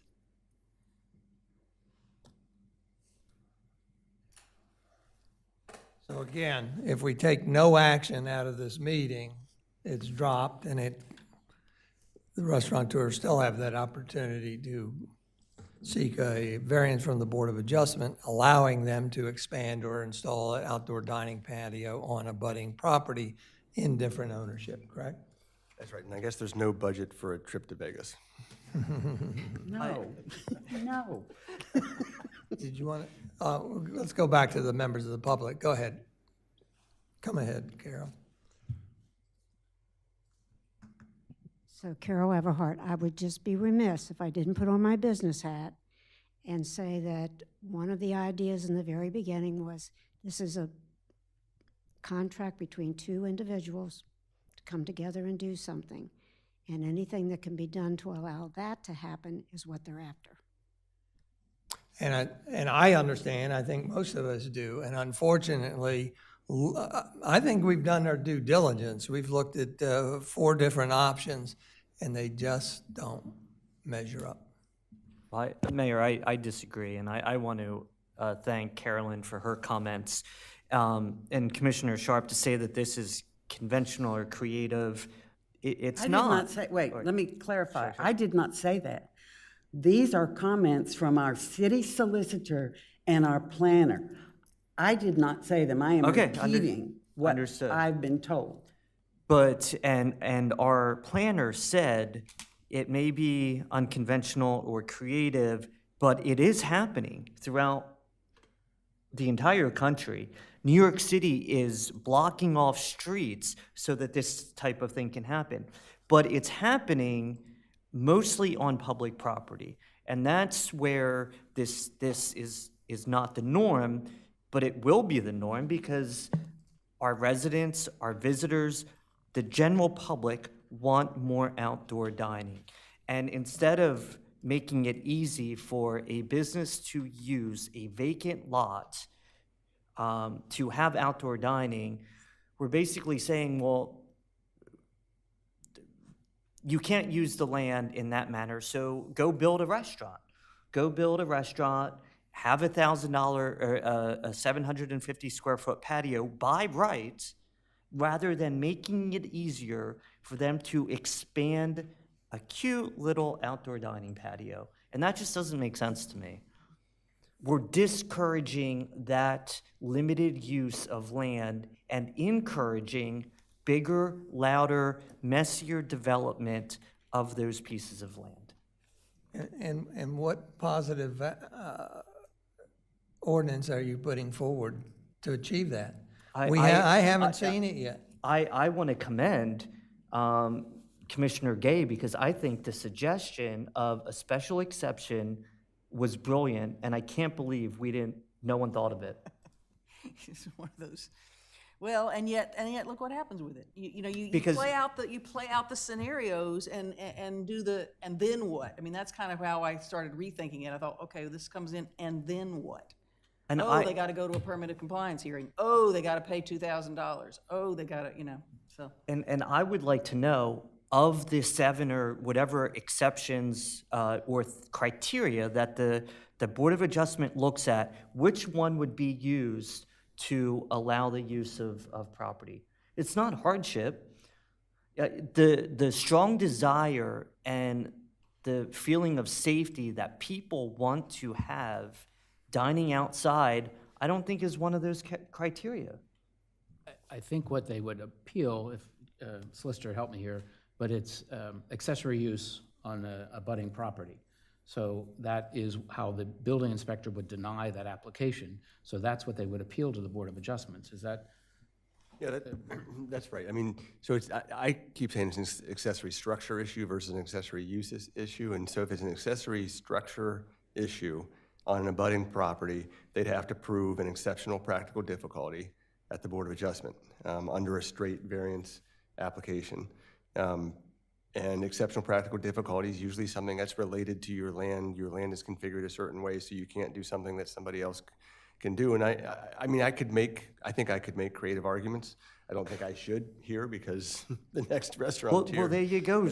You know, Commissioner Sharp, you don't want that creative use, but the city solicitor just said he would have to create a creative argument for the Board of Adjustment to allow something like this. So go So create why it. aren't we codifying it?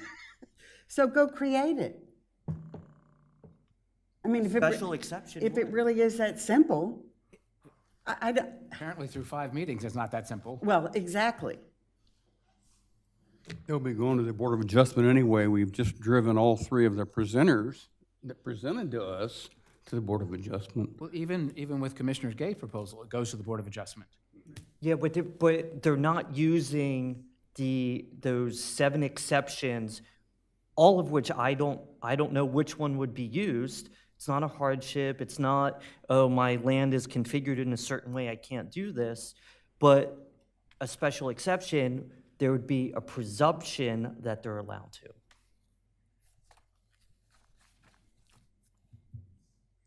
Again, I believe that there's a process in place and the Well, I think we just individuals heard that that we that have- process actually doesn't work. And That's a your opinion, creative and I argument respect it, would but need to you'd be also found. respect our opinions of what we have talked through 5 different meetings and looking at, and I certainly, represent, or we were elected by the residents, and we certainly need to keep them in mind also with the business community. They have to work in concert with one another.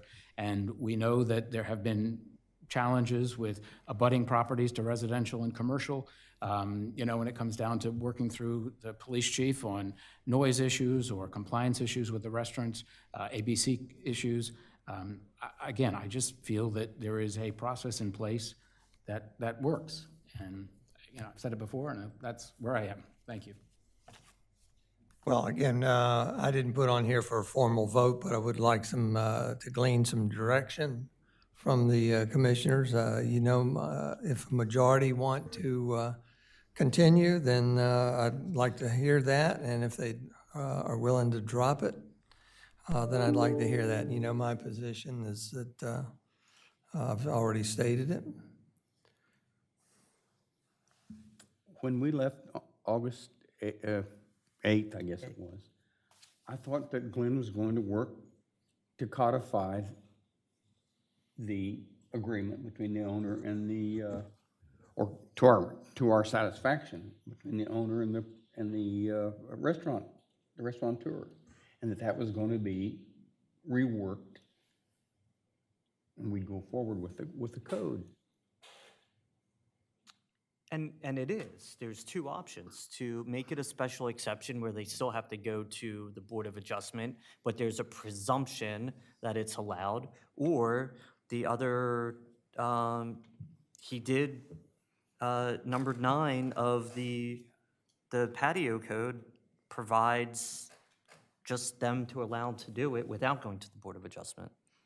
And if we adopt his first option, we would stop forcing them to go to the Board of Adjustment. They could have a contractual arrangement. Am I missing this? No, that's definitely one of the options that was discussed, is that there would be an option to codify it as a permitted patio on an abutting property, just to codify it as something that's allowable, there'd still be a permanent compliance hearing. So, And I think Commissioner Gossett's statements fit in with that. Am I missing something, Patrick? Yeah. again, I don't see the need to, quote, codify this, as we have a process in place that allows relief for an applicant that wants to, have a accessory structure on a budding property. And it's there. I mean, it gives them the opportunity. We're not restricting them from doing anything. They have the opportunity right now. What he's suggesting is they go before the Board of Adjustment. Can you confirm that for Commissioner Legree? That they go before the Board of Adjustment? That's what you're, That's the process. Several of the options involved. That's the I process. thought that Glenn was going to rewrite that so that wouldn't have to happen. We already did. That was the one that was presented at the workshop. That's That's the one that came out May 25th. First one, yeah. Wallace Montgomery, August 7th letter, memorandum. It was where he gives his options, the use of the variance, a policy of common equitable interest, and require the adjacent property owner to request the permit. I'm even further. I'm hearing four, if I'm hearing correctly, I'm hearing four that are ready to drop it and let it go through the Board of Adjustment process. Can I ask a point of clarification?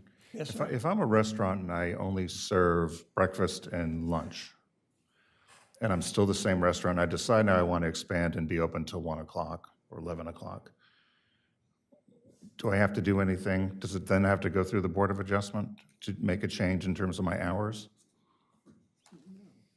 No, I mean, it could be that the permanent compliance limits your hours of operation, and that was the conversation Commissioner Gossett was having. Under some circumstances, that could probably be approved by the city manager to extend those hours. But there are some restaurants where the commissioners have said absolutely limitation on hours because of some health, welfare, or safety concern that they've had. That would maybe need to come back for a permanent compliance. Could you cite a specific on that? I don't, in my several years here, I don't ever remember that. I mean, the hours are on the application, but we have no sense of checks and balances to go back and verify that on any type of basis, whether it be annually or whatever. And we are also, by code, required to, the building inspector shall inspect all restaurants or dinner theaters at least annually to ensure compliance with this chapter, and we are not doing that. No. So again, I just, I've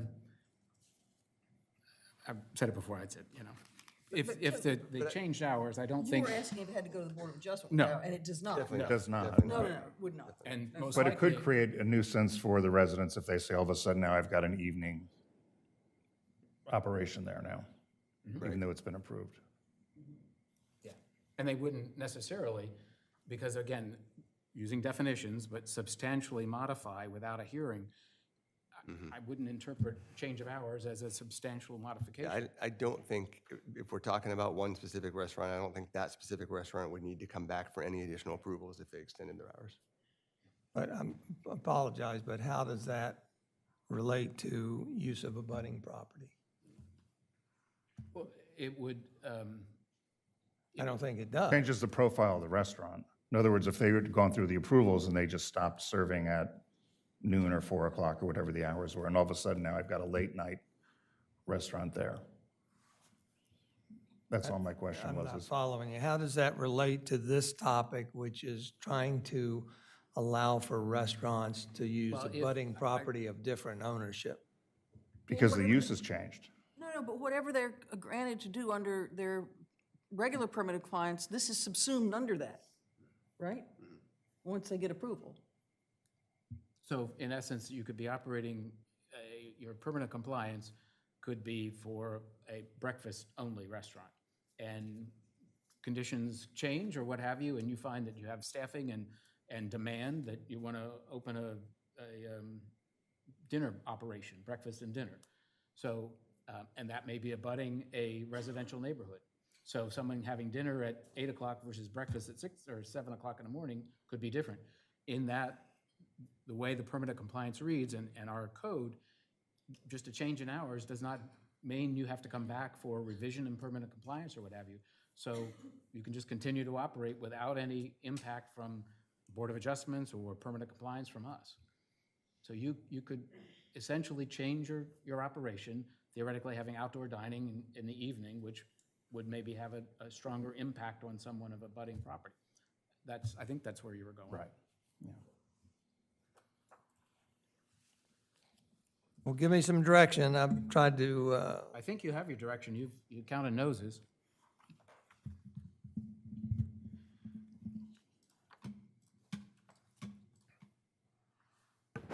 well, then I'm going to declare this topic void at this point. If a majority came to me again in the future, wanting to look at something, we could possibly do that, but I think this topic is dead. And again, I want to emphasize that there is a path forward for the restaurants to be able to seek permission to expand onto or use abutting property in different ownership for their outdoor dining patio. With that, we're going to close that topic. We're going to go to the next item of old business, which is discuss comprehensive development plan. Recommendation to add the category of oceanfront commercial buildings to those for which site plan review is required. There is a support document.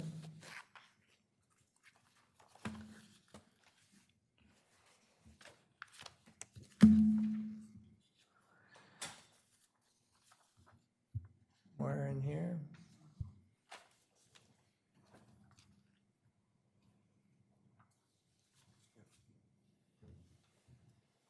Oceanfront properties devoted to commercial use. If you recall at the last meeting, this is our second time talking about it. At the first meeting, we introduced this at our workshop meeting. I had initially suggested we task the Planning Commission with looking at that. And out of that discussion and out of a desire for expediency and perhaps to get this quicker as a pending ordinance doctrine item for instead to keep it in-house with the commissioners. And therefore, I tasked Glenn Mandalis with trying to codify this desire by the CDP to add the category of oceanfront commercial buildings to those for which site plan review is required. Glenn, do you want to give a little explanation there? So the ordinance here, Mayor, is, as you mentioned, this is a CDP action item, and there was some discussion about it during the joint meeting of the Planning Commission and the City Commissioners when you were going through the CDP process. And this item came up, and it was, some of the discussion was, is it as easy as just adding it as a sixth category to the site plan review triggering events? And we'll go through those events in just a moment. But recall, as the mayor just mentioned, this portion of the site plan review ordinance, what are the triggering events? You all referred that to the Planning Commission for their recommendation on possible revisions to it. So this section could change some more based upon whatever they bring back to you. But all I've done here is add to those triggering events. It's a number 5 because it made more sense to place it as number 5 rather than number 6. So it would say no building permit shall be issued for any project or projects that individually or collectively involve, and then it goes through 1, 2, 3, 4. Now number 5 would be the development or redevelopment of an oceanfront parcel of land devoted to a commercial use. But then if you go down in the ordinance, there are some questions I raised just because I know these are questions the building official will have surrounding these oceanfront properties. For example, I asked what degree of development or redevelopment will trigger site plan review. For example, will replacement in kind projects require site plan review? Will aesthetic refresh projects that do not alter the commercial activity existing at the property require site plan review? So I won't go through all those, but there's some questions there that I think you should at least discuss to some extent so we can put some context on when exactly does an oceanfront property trigger site plan review. Before we go over those 5 questions individually, I just want to remind the commissioners and the public that 236-30 lent itself to confusion or was highlighted recently through actions building inspector Tooker didn't take with the sandcastle. And out of that, at our last meeting, we tasked the Planning Commission with taking a look at 236-30 specifically for clarity and intent to make sure it's doing what it's doing. And I think to be able to judge this a little bit, we kind of need to know where they're going with it. And I don't know where they're going with it, but one thing I would suggest that is number 5 here, it mentions the development or redevelopment. When I met with city solicitor and the planning commission attorney and the planner some time ago to talk about this, I think everybody was in concurrence that the words development or redevelopment meant starting from scratch, right? Completely torn down to the ground and built up again. So I think we kind of have to know where this is headed with the planning commission perhaps to be able to do a good job interpreting it. On the surface, it looks right on right there. But then again, let's go back to these 5 questions here. Those are good questions. Those are key questions for the whole ordinance. And should those questions, Glenn, I appreciate them, but should those be addressed to the Planning Commission to respond to? And because if we kind of paralleling thought processes here, Yeah, I mean, I hope that the planning commission will consider, sort of thoughtfully, because it's the same language as the mayor says, the development or redevelopment, that already appears in one of the triggering events. So number 2 is the development or redevelopment of a parcel of land or adjacent parcel of land in excess of 20,000 square feet. So hopefully they will wrestle with these questions, but I'm happy to send them over to Luke and ask him to include these in the discussion. Well, let me say, if you recall at our last meeting, I had suggested tasking the planning commission with this. This would be the second item, task they have, right? And we, as a group, I believe, decided that we wanted to expedite this, and it's better to do it in-house. And I think part of it was a concern that might there be an oceanfront building coming up where this would apply, and we want to do it sooner than later, and have the pending ordinance doctrine apply. I don't know that, I'm sorry. I don't know that that actually applies, because we're thinking about one particular hotel coming up. It doesn't apply to it, and you mentioned that at our last meeting. So what would be the big deal with going ahead and forwarding this also to the planning commission? Yeah, I think it's a good idea. First of all, I think we did talk at the last meeting about the fact that the one project is going to meet the criteria in other ways. Right. But also, correct me if I'm wrong, but a pending ordinance doctrine is specific to the zoning code. This isn't in the zoning code. That's true. correct. So, we've just gotten a head start. But I think all these questions are great for the planning commission to actually address them with regard to all of the criteria, right? I mean, that's how the problem came up, so. And also, as part of that, trying to think through this, I'm curious, and I'm sorry that the building inspector is not here today, because in their monthly report they issue, and I questioned this a couple months ago, but they have project types: commercial addition, commercial alteration, commercial repair, commercial fence, and commercial pool. Those seem to be a subcategory of development or redevelopment or what have you. So if, in conjunction with the solicitor from the planning commission and maybe the building inspector, how these are defined or used, maybe kind of a clarification point of development, redevelopment versus addition, alteration, repair, fence, pool kind of thing. If those are defined somehow That can help already. inform the planning commission. Exactly. Yeah, for sure. Yeah. Yeah, that's good. Well, if there's no objection, can I go ahead and forward this to the planning commission? I'd It like takes to it off our plate, puts it on them, but again, it integrates with that first task that we gave them to review 236-30. Yeah, and I'd like to, somebody tell me what number 6 means. Six is the one that is the catch-all, that hopefully the planning commission is going to give you some good, solid language. That's great. Yeah, Thanks. yeah. So, Mayor, I completely support asking the planning commission or directing the planning commission, as long as there's some kind of time frame on it, of when we would like to see this. 3 months, 6 months, 2 years, 20 years, whatever.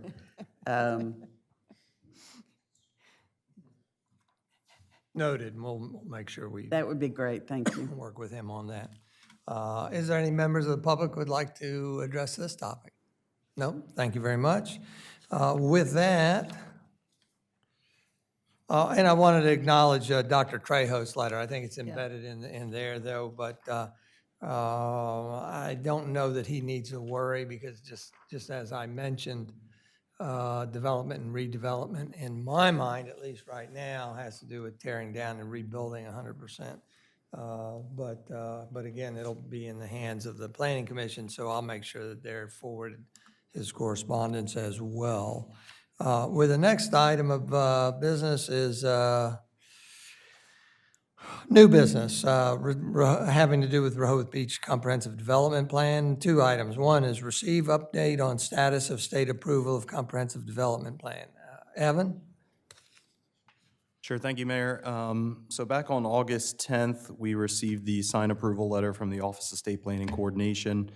Following the receipt of that approval letter on August 12th, Wallace Montgomery had submitted the refinalized CDP document with all of the documents contained in it to the Office of State Planning Coordination. From here, OSPC will have 20 days to package up the final comprehensive development plan and then submit it to the governor's office. And the governor's office will typically take 30 to 60 days to certify the document. You'll recall that you all had approved the comprehensive development plan on June 28th. Our deadline was the end of July, so we're at least a month early from that deadline. And that's all I have to report, Mayor. Thank you. Any questions, City Manager, on that? Thank you, Kevin. With that, discuss CDP implementation strategies. Really, my goal of this is just to give an awareness to the public and the commissioners that I am already thinking ahead on this, even though we've got a while before, unknown time before the governor certifies it. I'm fairly confident it will be certified either in entirety or pretty much so much that we can get going. What I would like you to do is just read through Chapter 8, Implementation of the 2020 CDP. And if you crawl in Chapter 8, it says something about conducting a CDP implementation strategy workshop. And the attendees at that strategy workshop would be the commissioners, all of us, as well as the Planning Commission Chair, the City Manager, and the city staff.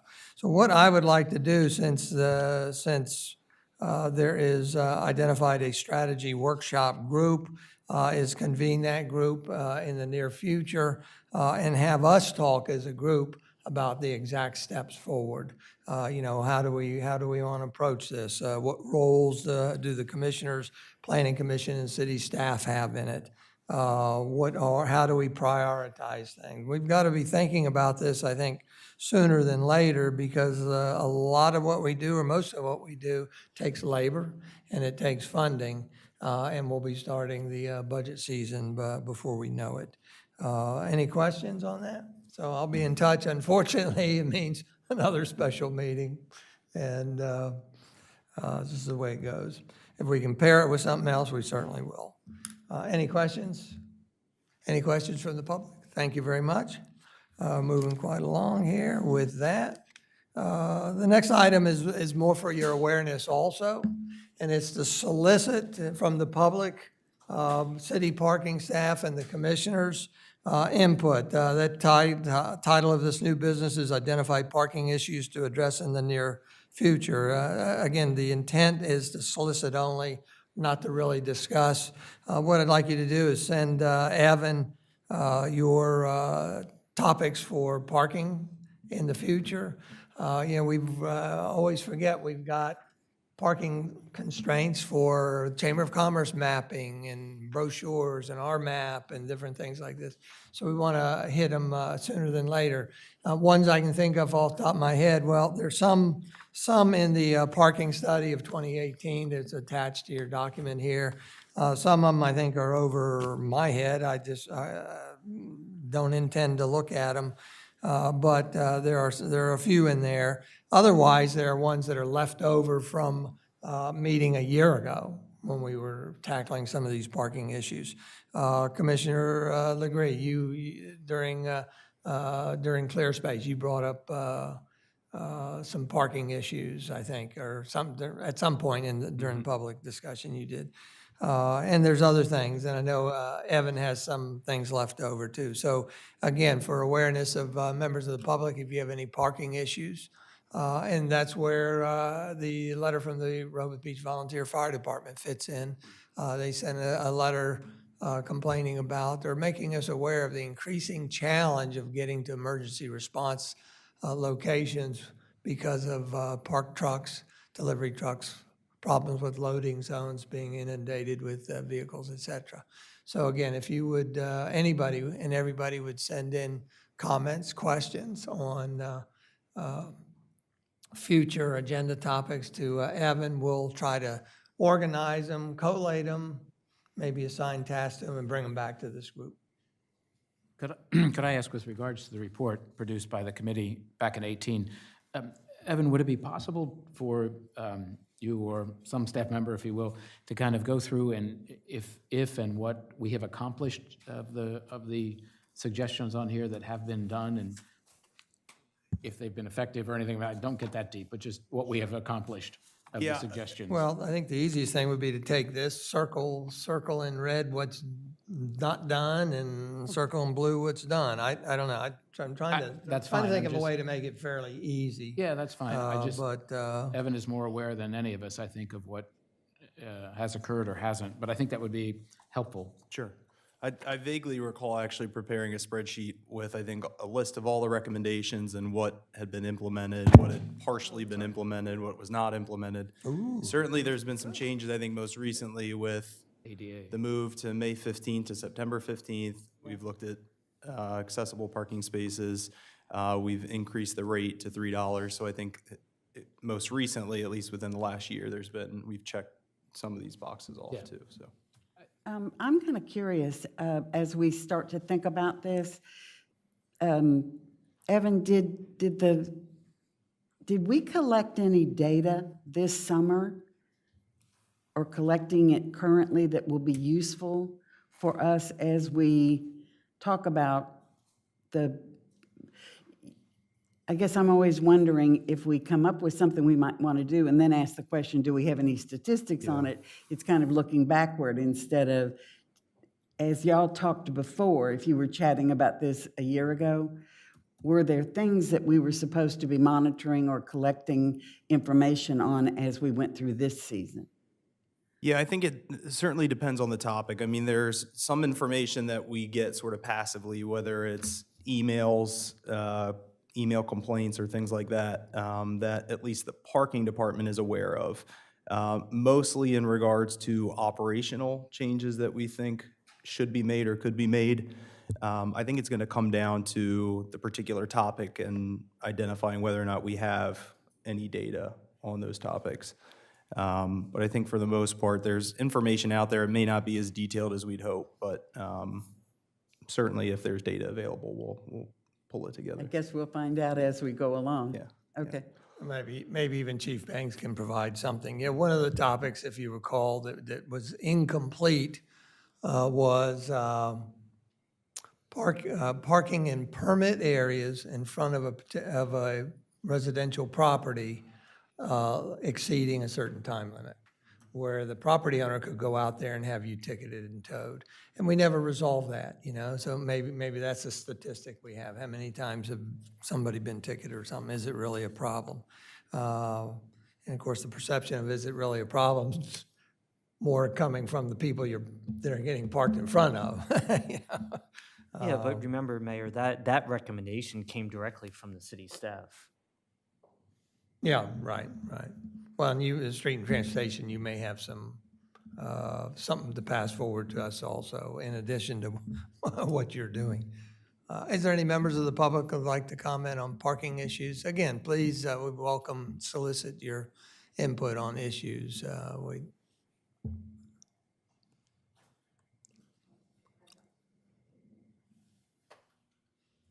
Your name and identify yourself, please. Carol Everhart, Rehoboth Beach, Dewey Beach Chamber of Commerce.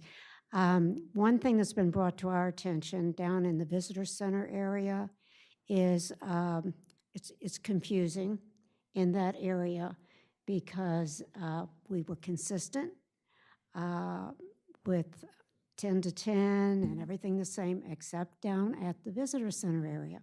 So there are a number of things that I'd be happy to put them on a list and provide them to you, but there are a number of issues that's just confusing to the visitor and to those that are using the park.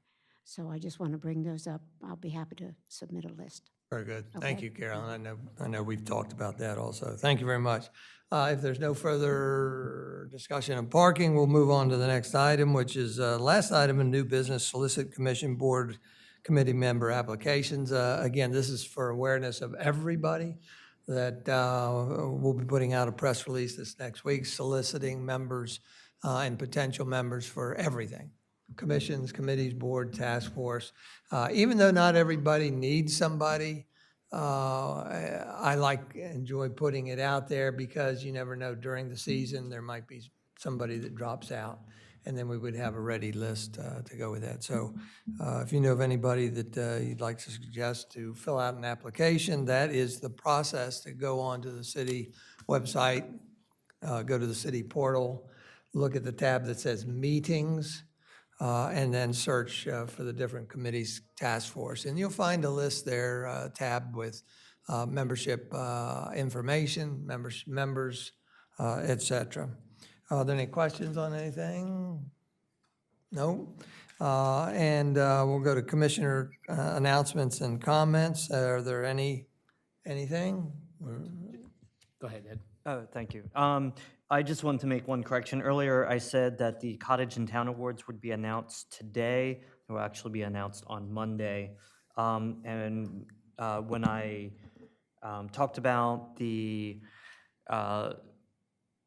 event at the bandstand for Rehoboth Beach Main Street and the length of businesses in town, that starts at 9 a.m. on September 7th. Just want to clarify those two things. September 7th. And the date for the senior center breakfast is still September 15th. September 15th. Okay, I don't want any mistakes on. Thank you, Ed, appreciate it.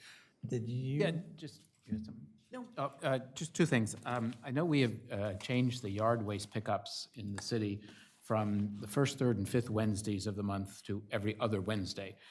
Riding around town, it's hard for people to figure out which is the other Wednesday because there's a lot of yard waste that's been out for a week or two. I don't know if there's a way that through our lines in the sand or some form of communications to get out to people which is the right Wednesday. I think it would be helpful, keep our streets a little cleaner in that regard.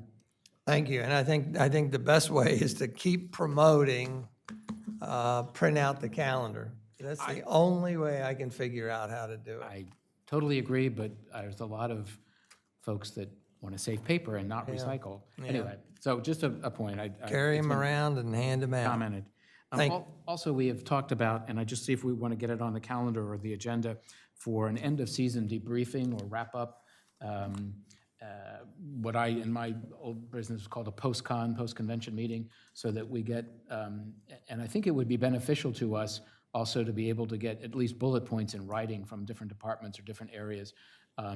It just seems that, again, collecting data, as Commissioner Sharp mentioned, that if we have that in writing, it would be more beneficial the next year to kind of review back and look back. So if that's a possibility, I would strongly request it. Thank you. Help clarify, identify who you want to hear from, because normally we hear from the Rehoboth Beach Patrol, and it is a written report.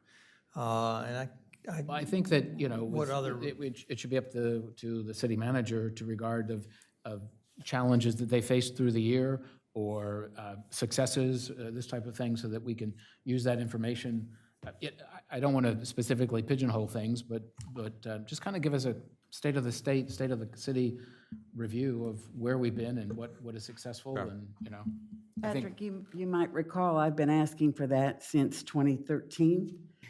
And the way I would characterize it, only to be ignored each time, is that it would be good to have what went well from department leads and what needs improvement from department leads. So that each department, it's apples to apples. What's in need of improvement and what went really well over this past summer. That'd be very beneficial, I think, in budgeting also. Well, I can't guarantee you anything, but we'll shoot for 9 years to accomplish that. touchdown.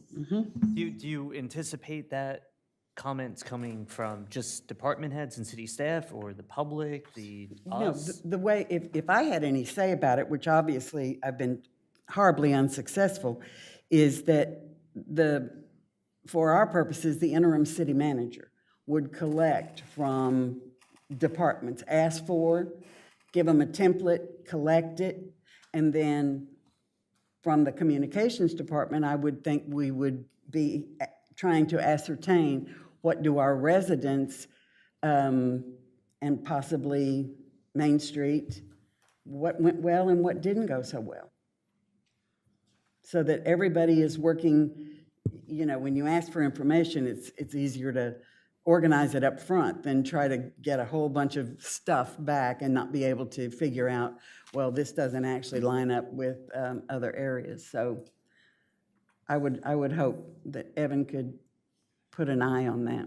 Very good. Sure, and I would solicit input too from the commissioners in terms of what you might like to hear. I know I've given end-of-season parking presentations before, I think around the same time the Beach Patrol had too. So my idea, and I'm open to feedback, would be to possibly do that in October. You'll recall the end of our parking season is September 15th. It'll usually give us a couple weeks, maybe October regular meeting, because usually it'll take us 3 weeks from the end of the prior month to get finances all situated and booked accurately. So probably by October regular meeting is what I would look for.